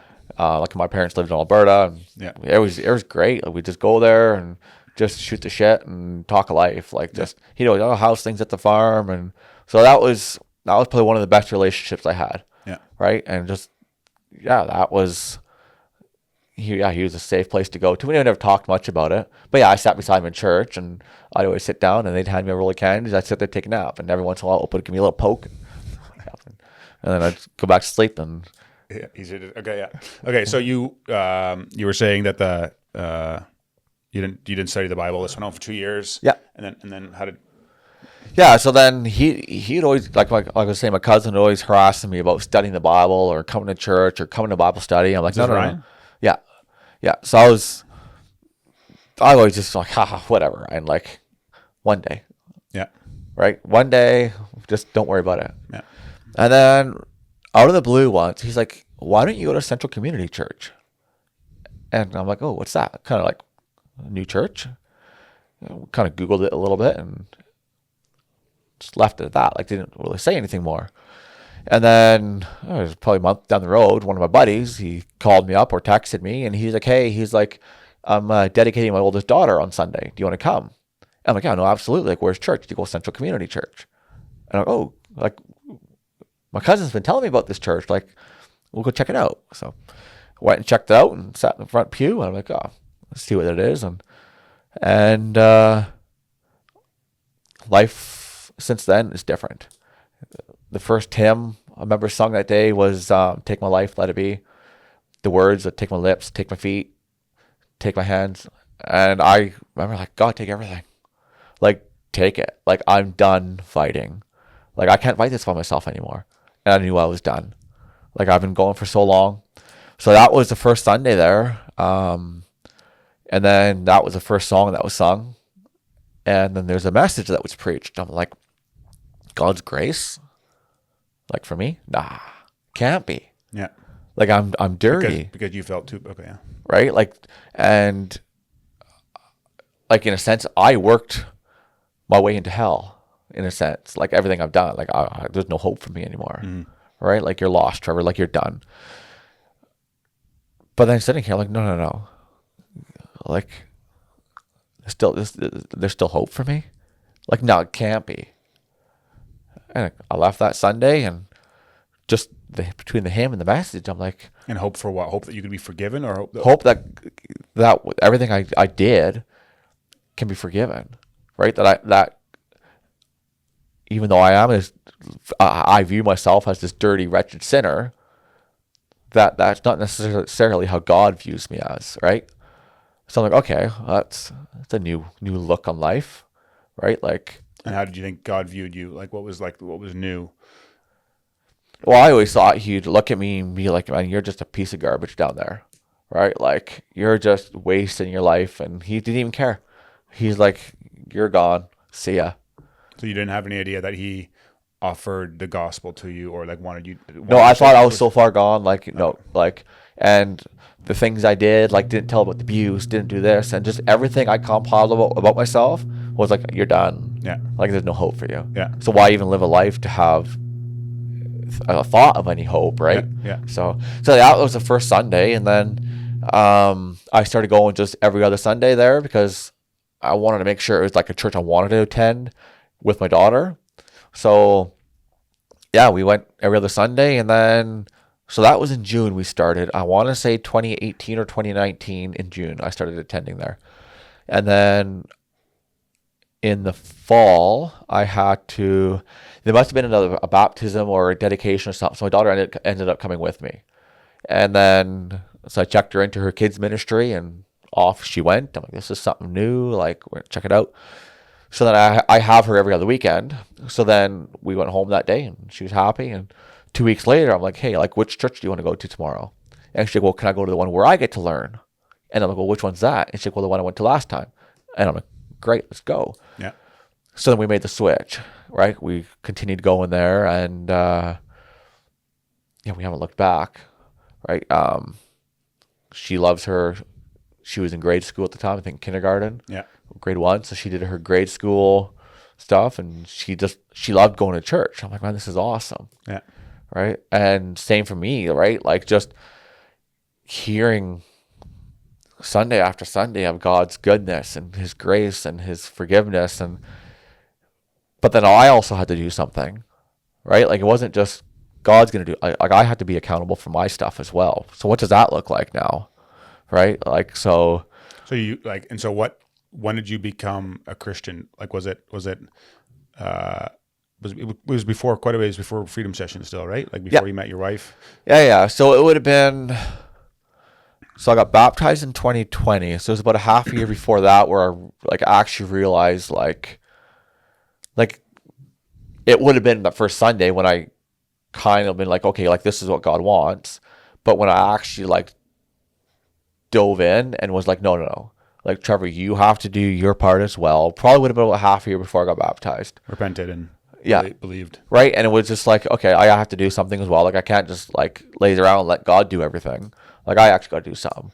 So I want to talk to that a little bit because I know that you grew up believing, like if someone would have said, you need to do something, that would have been like, red flags, and it's game over and you turn off the sermon. If you're listening to one, like talk to me about that. What does that mean? You need to do something. Well, there's a lot of hurt that I caused people. I had to, like, if God is going to forgive me, I have to forgive other people, right? If there's pain that I cause people, I probably got to try and make that better. Or life. So knowing that it was offered to you, you knew that you had to offer that the same thing to others, but it wasn't in a way to earn God's forgiveness. You didn't feel that you had to do that first before God would forgive you. No, I didn't feel that way. Right? Like I knew that, like, and you hear it in the sermons as they're getting preached, that, and like, just all the different angles, like how they brought it, like through the Old Testament, the New Testament, and Christmas and Easter and everything, Good Friday, and just hearing what God did for us, like just going to the cross, right? Like he didn't have to, but he did, and that was for you, me, anybody listening, right? Like, and so if you tie this to the abuse, like you're still going to this church, you're still broken, hurting, probably living in sin to a certain degree. How did you start hearing this message of the gospel, of the hope that's in the gospel? You repent from your sins, you believe, you realize you need to start making things right. You get baptized, but you're still hurting. There's probably still loads of pain inside that you haven't dealt with. Like how did it start progressing to actual where you are today? Like, for me, like personally, just like working on things, right? Like, so we go back to the abuse of Mount Cham. So I'd always look at Mount Cham. I'd be like, hey, God, I bet you can take that mountain out of here, right? Like, just joking around, like before I became a Christian, like, let's get rid of the mountain. Then I don't have to look at it anymore. Right? To one day, I'm like, I'm just going to hike it. Right? So I went and I took some quads up, hiked the mountain, stood up on the mountain. And I'm like, I was so damn proud of myself. Right? Like, I conquered a fear of, and instead of being like, God, take this mountain away, I'm like, this is a beautiful mountain that God created. Right? So what gave you the strength to do that? Like, what made you start being willing to like make these changes? Just because I'm stubborn. But no, but okay. So I know you're stubborn. No, but like, you start. Was it like you realized God's grace that you were like, I want to go work on myself, like, and do certain these things, and like, because there was an amount of fear gone, right? There was enough fear gone that you obviously there was still some fear. You didn't go up there being like willy nilly, but like enough that enough fear was gone than before, because before you wouldn't even have considered doing that. Like, I think it was like just fully believing that God forgave me and that there was things that were hurting my life and holding me back. Like there's just an anchor holding me back, that I wanted those things gone. Right? And Mount Cham was one of them. Like just still waking up in the morning and like where I work, I'm a milking parlor, like the front door looks out to Mount Cham. Right. And I wanted that to be a beautiful mountain. Like I didn't want it to continually hold me down. Right. So I just, knowing through what God did, his goodness, his graciousness to me. And I'm like, I'm just gonna make it better. And we're gonna make it a better memory. So where that strength came from, well, from God. Right. Was like, we're going up the mountain and we're gonna defeat it. Okay, and what about so you meet your wife again then? You meet and she kind of helped the healing as well, or what? Like so So in going to the new church, I was able to make deeper connections and deeper friendships. Um, so if I started attending in June, I think at Christmas time, somebody invited me to the life group. They're like, "Hey, we're having like just a fun games night with a bunch of people from church. Do you want to come?" I'm like, "Yeah, sure. Like I'm in. I'm in. Yeah. Like we're in this. So let's life group from God or a games night. I enjoy playing games. I enjoy hanging out with people right now. Or check it out." So I went there and phenomenal group. Like the leader, still friends with him today. Like we go for lunch regularly. He's in my accountability group, and yeah, we had a great night of playing games. Met people from church, and I'm like, man, nobody's looking down on me. They're looking at Trevor for who Trevor is. They're looking at Trevor for being a new person in the church, a new person in the faith, and they didn't care about all the other baggage and bullshit that I was carrying. And I'm like, man, what is this? But you still have your walls up a bit, right? Like just tiptoeing a little bit, still being cautious. Yeah. And then he invited me again next week. He said, "But this time we're actually gonna study the Bible." And I'm just like, "Oh crap!" Like, okay, but we did it, and I'm like, "Oh man, this is a little nerve wracking because they do they call it a popcorn prayer, where everybody says a prayer request and everybody takes turn praying." I'm like, "Nope, I don't pray in front of people." Like, oh boy, but I didn't want to back down. I'm like, "No, like we are in, like we're gonna keep on going." Yeah. So yeah, continued going through life group, met people, made connections with people, made friendships with people deeper than I've ever had, which was, it was just wholesome. It was just like I could actually be Trevor, and people would talk to me and like actually want to hear about me, right? And then yeah, I shared little bits of my story with a few people, and then it got baptized, and I shared my story then, just the basics, like abused, this is what happened, this is how I viewed church back in the day. Like, oh, I was mad at God, like especially after my divorce. Like God could have stopped the abuse, he could have stopped the divorce, God doesn't care, right? Like that, those were the labels I had about God. And then yeah, I got baptized in 2020, and then yeah, I was just living life. And looking back now, God, I could sense God had a plan, right? Like he sent a couple women my way and kind of dabble. I'm like, no, not interested. Like just, wasn't right. And But you would open yourself to the idea of getting married again. No, I still wasn't going to get married again. Okay, but it was, cause now like you look back and it's like, okay, like they were coming in and they're probably like softening me up a bit. I don't know exactly what was going on. And then yeah, it was just another typical Wednesday. I was at the park with my daughter, and I bumped into some people who I knew through the dairy industry, and we were talking just life, freedom convoy stuff, because we were all involved in that fun time of the life, right? Yeah. And I go on about my way. I'm like, it's just another regular Wednesday, just another regular conversation. And then the one girl messaged me on Instagram later, and she's like, "Hey, I'm so and so. I met you at the park today." And well, first she added me as a friend. I'm like, I don't know who you are. Like, we have a whole bunch of mutual friends. So I was sitting on a tractor that night, and I was bored. I can add you, I can delete you if I need to. And so she sends me a long message. "Hey, I'm so and so. I met you at the park. I got a girl for you." And I'm just like, "Ha, you're funny."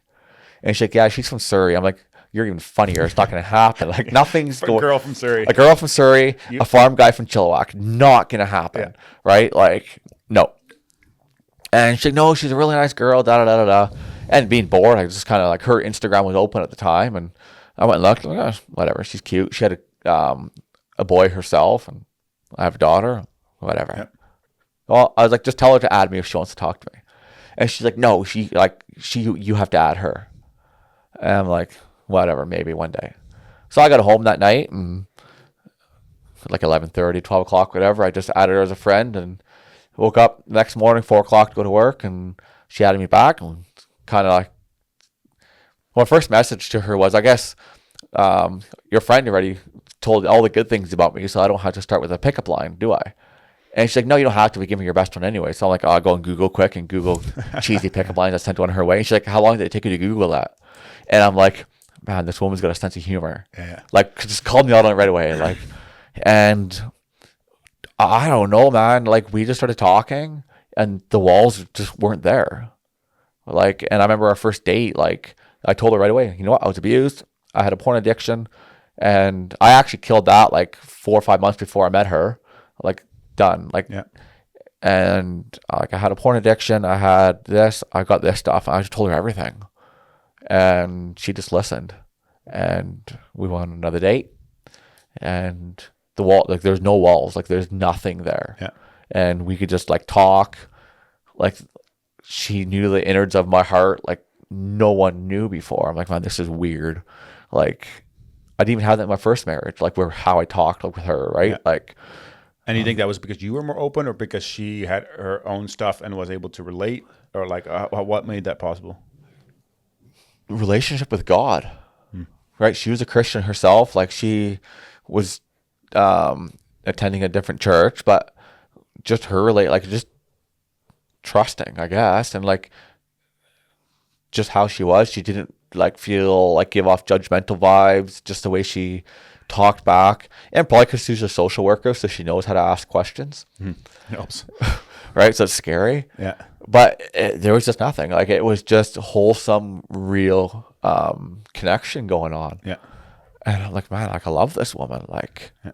And on a scale of 1 to 10 at this time, how healed would you say you were? Like, if you're a 9 today, yeah. out of 10, what would you say? Well, like when I met her, I would have given myself like 7.5 ish, because I did a lot of things. Like I mentioned, like go to Mount Cham.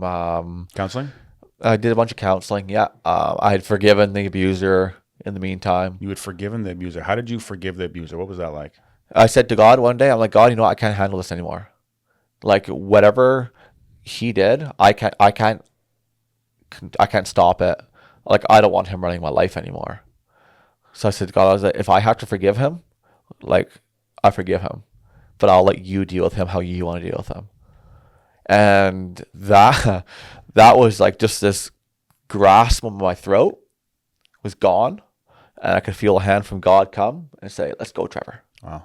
Right? Like, it was. So what would you say to someone that's listening, that's been hurt super badly by somebody else through abuse or another way, and that forgiveness is like such an important way to get to healing? Like, how do you? Well, you have to, because there's part of you, when someone would have said that to you earlier. I remember someone saying it to me when I was like, one of my first jobs, I was 19, 20, and I wanted to punch him. Like, I'm like, you don't know. Yeah, you don't know, and you have to time that right? Because somebody said it to somebody else in my family. You just gotta forgive the guy. This is like a year after it happened, and that guy's lucky he's still walking and talking today, right? Like, it's like, what do you mean, just forgive him? Yeah. Like, right? But you have to remember, forgiveness does not mean you have to trust the person or hang out with the person. You don't have to. Yeah. Right? I've never forgiven him to his face because he's never contacted us. Yeah. Right? What would happen if you did? I don't know. We'll talk about that another time. Well, if he did, as a Christian, I would have to forgive him. And you already have, but yeah. Well, yeah, to face, God, right? yeah. In a sense, right? In a way that I could. Yeah. Right? Doesn't mean I have to trust him. Mm-hmm. Like, I'm not going to call him up one day, like, hey, let's go for coffee. Like, we're best friends again. Of course like, not. it's not going to happen. No. Right? You don't need to. That's right. But just trust that God's going to take care of it in God's time and God's ways. Yeah.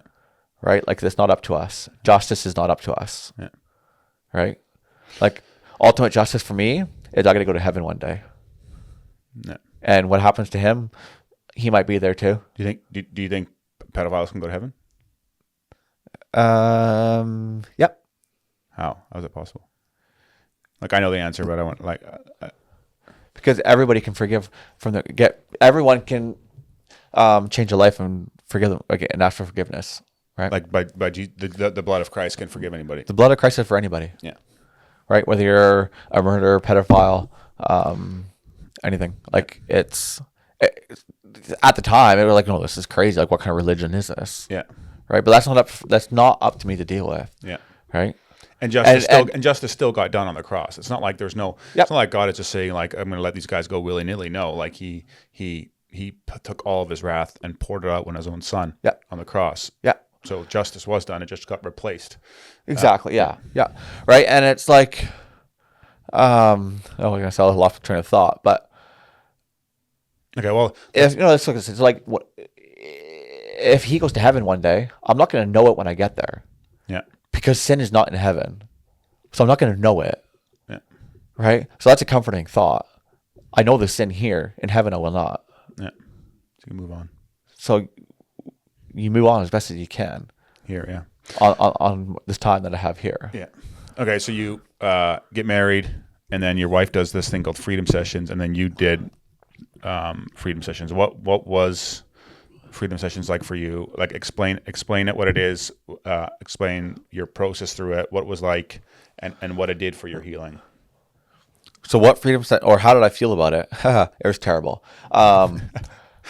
But what is freedom session? Freedom session isn't like a discipleship journey, like uncovering layer of your life, and basically, like how I explain it is, you go through week after week after week of just taking layer and layer and layer off of your life, and then when you start the healing part, you're just taking a stitch, Jesus, and just stitching yourself back together, and healing that way, right? So it was hard because already a lot of the things I already had done in a sense.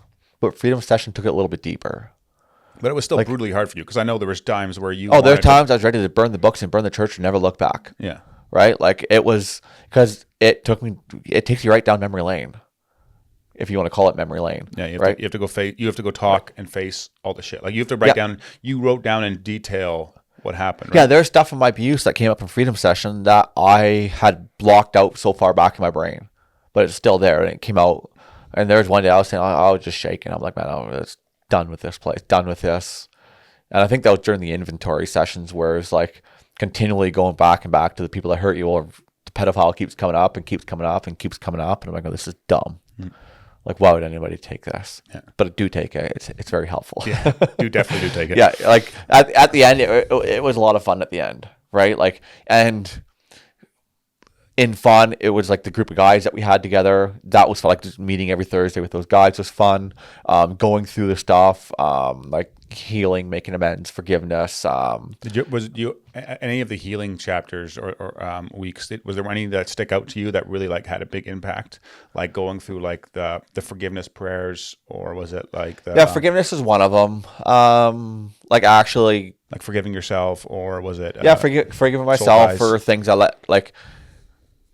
The guy that wrote freedom sessions, he has these prayers written up and they're beautiful, like how he words them, like how you can forgive yourself, and then how I can forgive the pedophile even deeper than I did already, and just going deeper into that. So those are really nice. The one probably making amends was probably the highlight, and that was like owning what I've done to people and making that right. So I called a bunch of teachers, like, excuse me, in high school that I dealt with, like when I moved to Alberta, and they said I didn't need to call them because I shouldn't have been sorry for anything, but like I felt I had to, and I just called them up, and that was actually something I wanted to do. Like when I gave my life to Christ, I'm like, man, there are people I need to probably call and just say, hey, like, oh, I'm sorry. I always kind of wanted to do it, but never did it. So that little Holy Spirit voice, I just kept it quiet. But then freedom session comes along. It's like, no, Trevor, do it. Like, so one phone call I make, the teacher's like, yeah, Trevor, like, she was like, I knew you were dealing with stuff. And she's like, I forgive you. But there's days I leave and I'd wonder, was I enough for Trevor today? And I'm just like, man, like wholesome, like amazing. Yeah. Right. Another teacher I called and he forgave me right on the spot, and then he also was like, man, and he's like, if there's anything I did to trigger your abuse without on purpose, he's like, I am so sorry. And I'm like, forgiven. It's awesome. Right? Like just like things like that, like for freedom. That was fun. Yeah. But then the highlight was probably because I was living a double life when I had my daughter and when I didn't. And since I was such a workaholic, like I would just send her to the babysitter, or like when I had her, she'd just sit in the tractor with me. Things that I thought were fun, but it was just because I just had to work. I had to do this. And not saying that her life was terrible, but could have been better, right? And just sitting her down, and I'm like. So you made amends with your daughter? Yeah. Yeah, so she knew I was doing freedom sessions. So I kind of like walked her through. I think she'd seen my books once, and she was asking what it was. I'm like, whatever, you're old enough. Like we talked. Yeah. Not dirty details, but enough where she knew what was happening.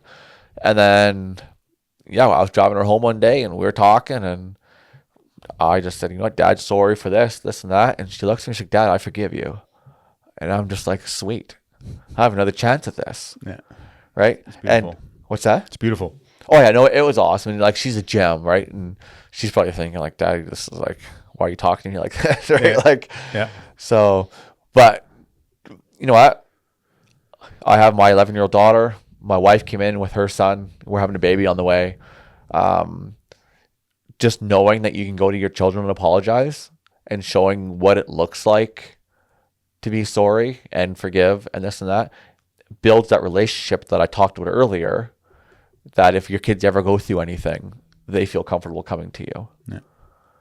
If there's anything that like I take away from this, your whole story is this, like when you think of the severity of the abuse and the severity of like the character reference letters and that everything else like that, that healing is still possible. Oh yeah. Like you can get to a spot where you're like happy and not controlled by this stuff, and you can be free because you've seen Richard again, your abuser again later on, and you were not scared, right? Like tell me about that. Yeah, no, we were at a funeral together, and I sat down in the church and see somebody walk in. I looked, I'm like, oh, that's Richard.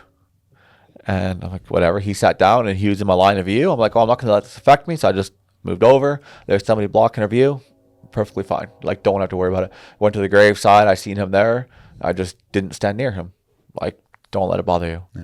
Like, he doesn't. There's no more control, right? No, like he doesn't. There's nothing. You're free. Yeah, there's nothing that he can do to control my life anymore. Right? Like I said, that grip in my throat was gone. Yeah. So, but it was. That's the reason that's the case is because not just God came into your life and saved you, but also you were willing to go be open with people. You were willing to go do freedom session. You were willing to like, if you want to if someone's listening that's being abused or something else is happening, you want to get better.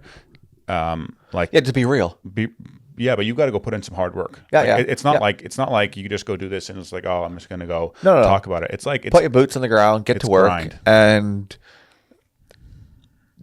just work and be real. Yeah. Right. Like when you make friendships, when you talk to people, you don't need to tell 400 people your story. Right? Like I'm going to tell my story today so a few people can hear it and maybe get help. Right? There's only a handful of people that knew my story because those are the ones that cared. Mm-hmm. Those are the ones that know. You don't need to tell a lot of people. Yeah. You can even tell one person. Yeah. And that one person can walk with you in your journey. Yeah. Right? Like, so go be completely real with at least one person. Yeah. Yeah, just find that person. And so there's people that have done that or try to do that, and those people don't have the capacity to take in that story, so they shut down or they they push that person away and stuff like that, because that happens too. So so I guess also be aware that of who would you go talk to, or like how do you? I mean, it has to be someone you trust, of course, but counseling, like counselors are one. You know what? Counselors are great. Like they're good. They give you tools. And you can tell them everything. And, you know, for some people that might be enough, right? Like they have a counseling appointment once every other month or whatever, and they just go unload everything. Mm-hmm. And then they feel good. But to have that person in your life, like you got to find a person in your life where you can call on the daily. Yeah. And just be like, you know what? Hey, today this is bothering me. And they can be like, oh, hey, I can pray for you. Yeah. Right? And I guess that's what it starts for you too, right? Like you went and told God everything. Yeah. I think that's like and going to this real spiritual being. That's for, it was interesting. I was listening to a podcast this week. Logan Paul, who's an unbeliever and a Hollywood star or whatever, got interviewed by a Christian apologist, and after watching it, it was just like the proof of Christianity that God is an actual real, not just like this pie in the sky idea, but a real being that is willing to help if you call out to him. Yeah. Yeah. Well, it says that in Matthew, whatever, right? Come to me, all you are weary and heavy laden. And I will give you rest. Yeah. Right? Like, God's not the scary being that you're going to come to him and say, God, like, I'm struggling with a porn addiction. Like, help me. Yeah. Like you're not gonna, if you're real, if you're just using it as tempting God or whatever, like help me, like end this like right away, right? But if you're actually legit, you're real, you're authentic, and you're like praying to God, like help me, like he will, like he's not going to boot you out or anything or whatever. And I would say to anybody listening, if you struggle with your view of God, I read Gentle and Lowly by Dane Ortland. That's a beautiful book. Yeah. Yeah. No. It really talks about the character of who God is. Yeah. I really appreciate you sharing that whole story. I think it's amazing. And I think there's a whole bunch of lessons to be learned from it as well that I want to talk about just to wrap this up. So what can the church, when I say the church, I'm just talking about like Christian churches as a whole, do to protect, to help, to whatever? Like what lessons are there to be learned? The church itself, man, protect the victim first. Like they come first. Like don't cover up the abuse, right? Like you have kids that are hurting, that are broken, that have been abused. They come first, right? So what happens when kids get abused in the church and leadership knows about it and they don't go to the cops, or they don't, and justice doesn't get done, or they say don't share it, don't talk about it because it was a private sin, so it shouldn't be public or something like that. Just keep it under their wraps. Yeah. Well, there's no trust, right? Like this kid's not going to trust anything in the church, or he might, but that'd be some sick, weird view of trust. But there's nothing safe, right? Like these kids are just going to turn away from the church. And why do you think this happens? Why do you think it's like, this is not uncommon, right? Like we know of stories. Yeah. And I actually heard a friend of mine say to me, he goes like, porn use is the highest in super strict Muslim communities and super strict Christian communities because so private. Yeah, and no one dares to, because the standard of living is so high, of like the expectation is so high that no one dares to raise their hand and say help. Yeah. And so. But so we know of these stories of it being minimized, not protected. Don't go to the law enforcement. What impact does that have? Like on a victim, what does that teach them? What does it tell them that they're not? Does it say? Because I'm assuming it says something like, "Hey, it must not be that bad. I must be the messed up one. They must not be that bad. Like the pedophile must." Yeah, you look at yourself as a problem. Right? Like if this 8-year-old kid's getting abused, well, then I must be the issue. Right? If he's getting protected, then it must be me. Right? And then they're just going to act out. They're just going to, like, because they're hurting and they're broken and they're going to be lost. And so I can imagine someone thinking this, be like, well, that means there's going to be shame on the church, or there's going to be shame on my family. But if there's a parent that says their kid got abused and it was a family member, and they don't want to bring shame on the family, like, and so they don't do it for that reason. Well, then it's like, I don't matter. Yeah. Right. It's like you're trying to protect your family name over me. Yourself, basically. It's selfish. Right. Oh yeah, it's selfish. Right. Like it'd be like this dad has a son. Dad knows his son's getting abused. You were given that son by God. Like it's your child on earth, but it's God's child. You are called to protect that child. But you're choosing to protect your family name over the child. And that's not right. Yeah. And it is this pride. It's in a pride. It's like, oh, my family name is this. Yeah. So you said something to me a couple of days ago where you said it seems like the church is super hard on like the LGBTQ people and gays and stuff like that, but they protect like pedophiles. Like, doesn't make sense, right? Like if somebody's struggling with a sin of being gay, but they're not actively practicing it, but they come out and say, hey, I'm struggling with this, church, can you help me? Yeah. They get booted. Yeah.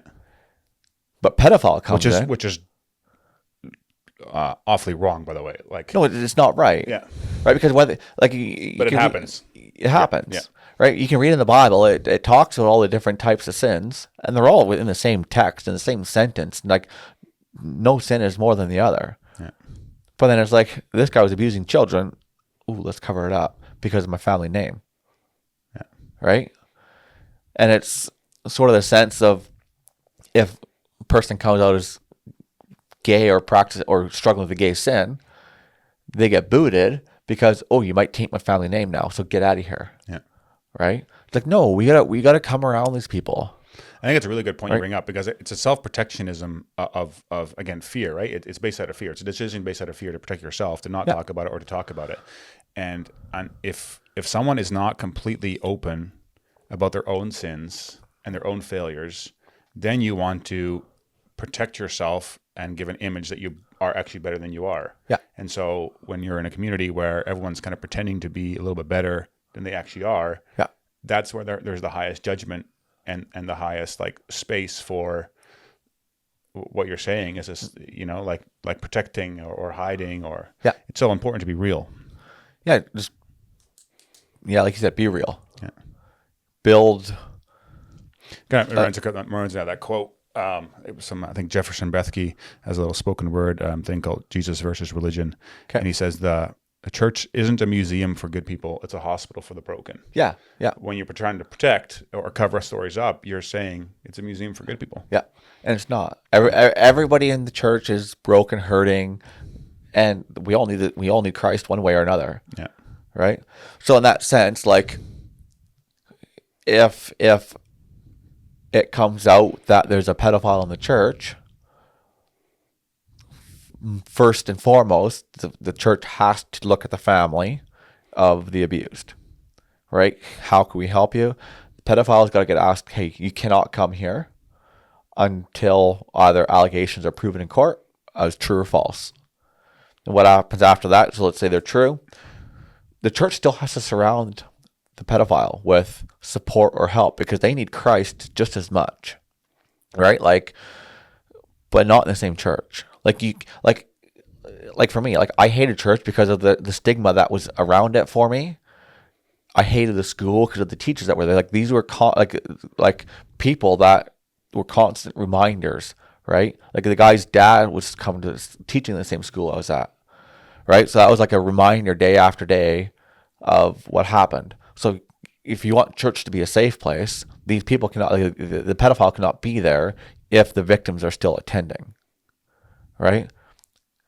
So you have to, like, you got to balance it both. You got to support the pedophile. You got to support the victims. Yeah. And justice needs to be done. And justice needs to be done. If you don't do justice, I mean, this is not even a Christian idea. Like if you don't do justice, your society falls apart. Yeah. Yeah. Right. So, yeah, I mean, I'm standing here sitting here today, like 20 something years after it happened, and saying, hey, surround the pedophile. Like, he needs help as well. Yeah. I wouldn't have said that 20 years ago. I've been like, kill the guy. Yeah. Right. But that wouldn't have helped. Yeah. Right. Well, and it shows the power of the gospel. When God changes anybody's heart, he makes you realize that it's only by the grace of God that we can be saved. Yeah. And anybody else as well. So, yeah. Well, I read a quote in the last couple of weeks. It's like, when Paul gets to heaven, he's going to be welcomed by the people that he persecuted. Yeah, and killed. Yeah, and that's the Apostle Paul in he who wrote, what do you write? Romans and Acts, I think. Yeah, I don't know. Should we know that? that? Yeah. So yeah. Right. So it's like that's the picture of the gospel, right? Yeah. Paul, who's Saul at first, whatever, he's killing and persecuting all these people. These people are going to welcome him to heaven because, like I said earlier, in heaven no sin is known. Jesus, who was crucified, is going to welcome the people that crucified him. Exactly. You and I. Yeah. All right. Well, what about parents? How do parents protect their kids? Like, there is, if it's 1 in 4, there's obviously a ton of pedophiles out there. Like, I was talking to a guy a couple weeks ago who was a prison guard. Okay. Local here, and he was assigned to the pedophiles or whatever else like that. And he says that they're scout leaders, they're swim teachers, they're all these doing work with kids. And I feel sorry for anybody that does work with kids like that. That's a guy that is doing it in an upright way and there's nothing going on. But you still have to send your kids to do those things. Like you still want to send them to scouts and go camping and just live a normal life. How do you protect your kids? How do you protect your daughter? I had the talk with her, and it was like, so I'm remarried, her mom's remarried, so she's got 4 parents. I told her, you have 4 people who you can go and talk to, right? Like, it starts at a young age. Like you read that book about the red flags to your kids. It is just building. And just so you know, anybody listening, if you want that book, I'll put it in the description of this of the video, on the YouTube video anyway. Okay. To go look that up, and maybe some other resources as well. But okay, you keep going. Right. So it's like I've had people ask me before, how do you build that relationship? I'm like, I don't know.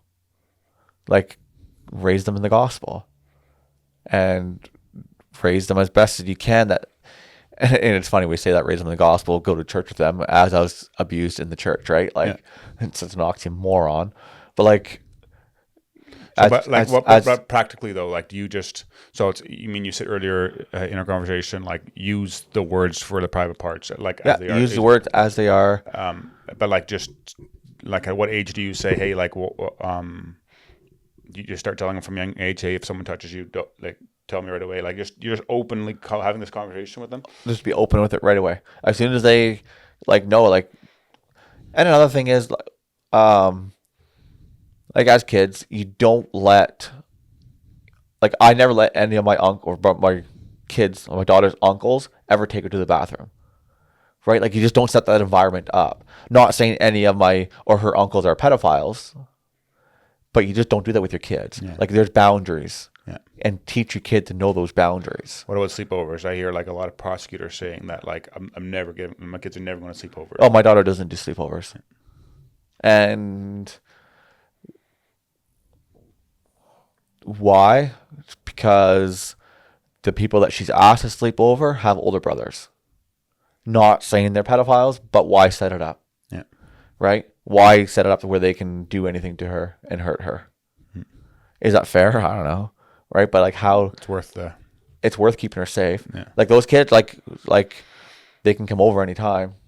Like, we'll have them over all day long if we want, but just sleeping over. So if your parents would have been having this conversation with you, if they would have had that education, because obviously they would have, if they would have known, like, had the conversation, hey, if someone asks to do this to you, make sure you tell us right away. If that conversation would have been happening, and then the abuser came along at 9 and started doing this, you would have likely just told them right away, right?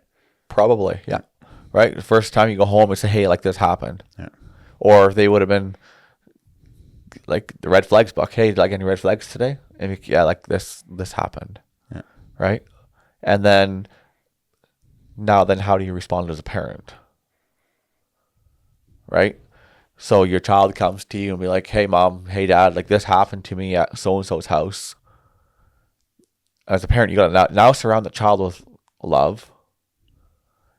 But don't shame them, because don't know shame. Yeah, which is be like a big like how could you let that happen? Like, essentially, like, that's the worst thing to do. Terrible, yeah, because that's just gonna be like, oh, like, okay, now they're gonna cower and not tell. Yeah, right. It's no shaming them, no belittling what they're saying, even if there's no proof yet. Make sure they know that they're safe until it's proven guilty, not guilty. Yeah. Right? Because it could be that they were playing tag on the school grounds, let's say, whatever, and by accident, as they're swinging by to try tag it touched their boobs or the butt, whatever. Okay, that happened to you. That's a legit concern that you came to me with. Yeah. You are obviously hurt by it. Okay? But don't go say, oh, well, that was an accident by so-and-so. Like, come on. Right? Because you think they're going to feel safe to come to you anymore? Never. Yeah. Right? Acknowledge it and say, hey, if it happens again, tell us, or whatever. Like, keep an eye out, or like...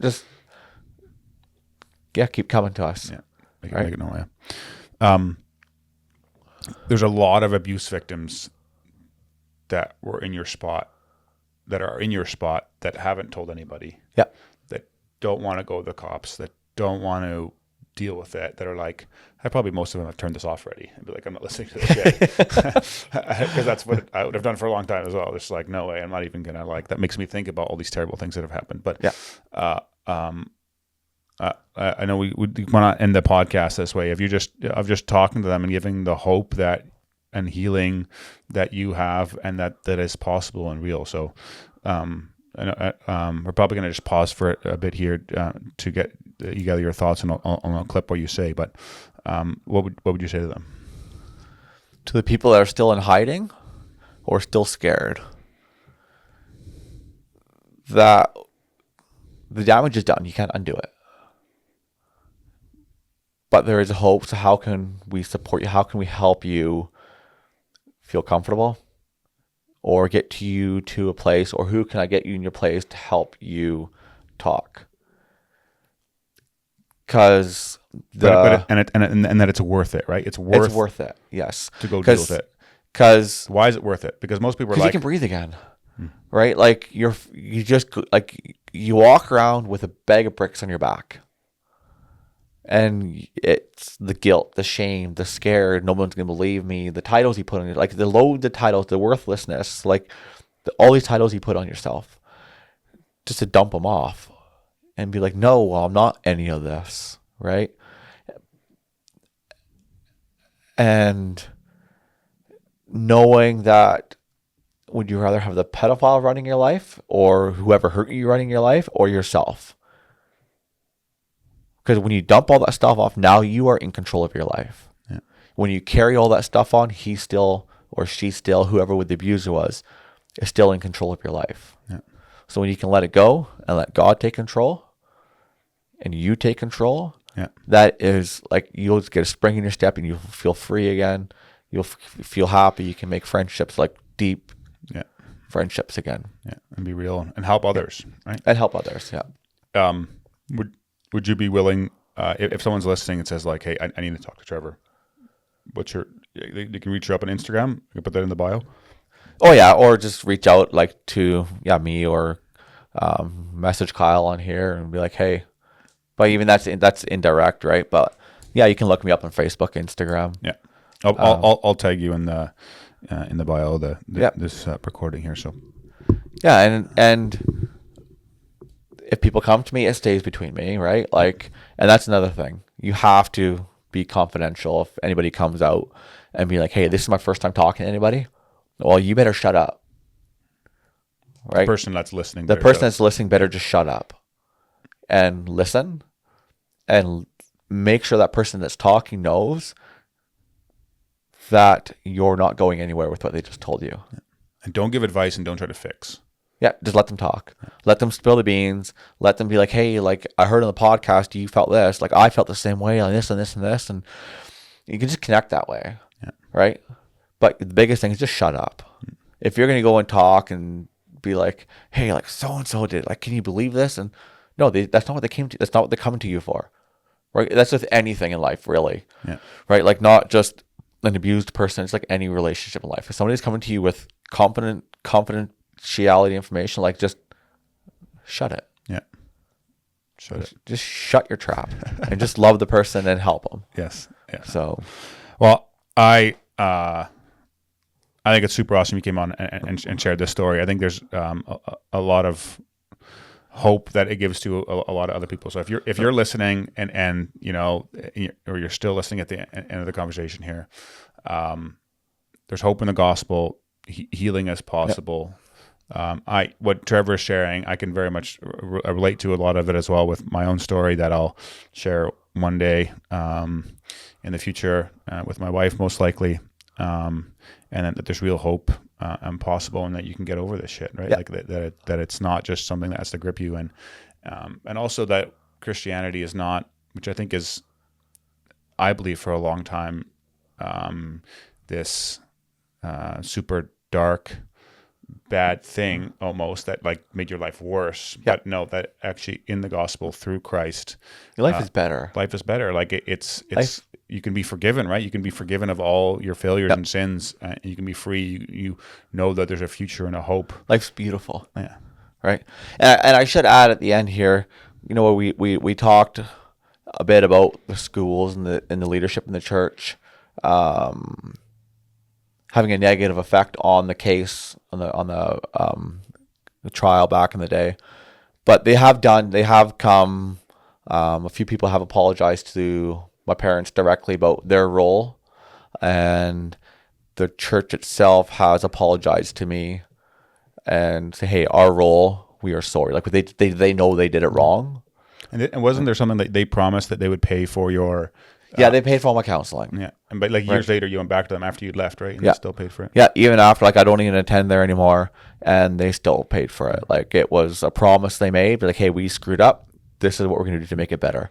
So they, as much as you want to jump on their throat, they did wrong, but as Christians do, they tried to make it better, and then I have to forgive. Forgive it. Right? Like, I can't Hold on to that. You can't hold on to stuff, because again, otherwise you just put a brick on your back and you got to continue through life like that, and that's just going. heavy. Yeah.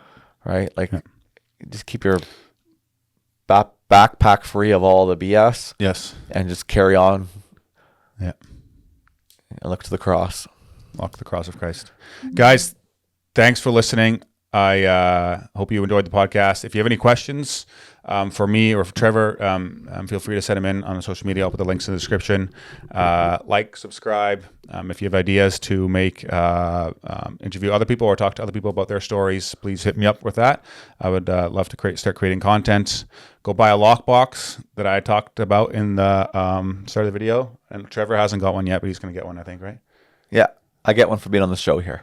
There you go. One more thing. I have a dream of recording podcasts like this and having real conversations like this a lot more. But as you know, a studio space, camera gear, paying an editor, finding people to interview, preparing questions, all that stuff takes quite a bit of time and money. And so if you this show is actually adding real value to your life and you're enjoying it, would you consider supporting it financially? I have a Patreon page where you can do that. I have it set up at $5 a month, 20 or 100. And that would just be super helpful, and it would be super greatly appreciated.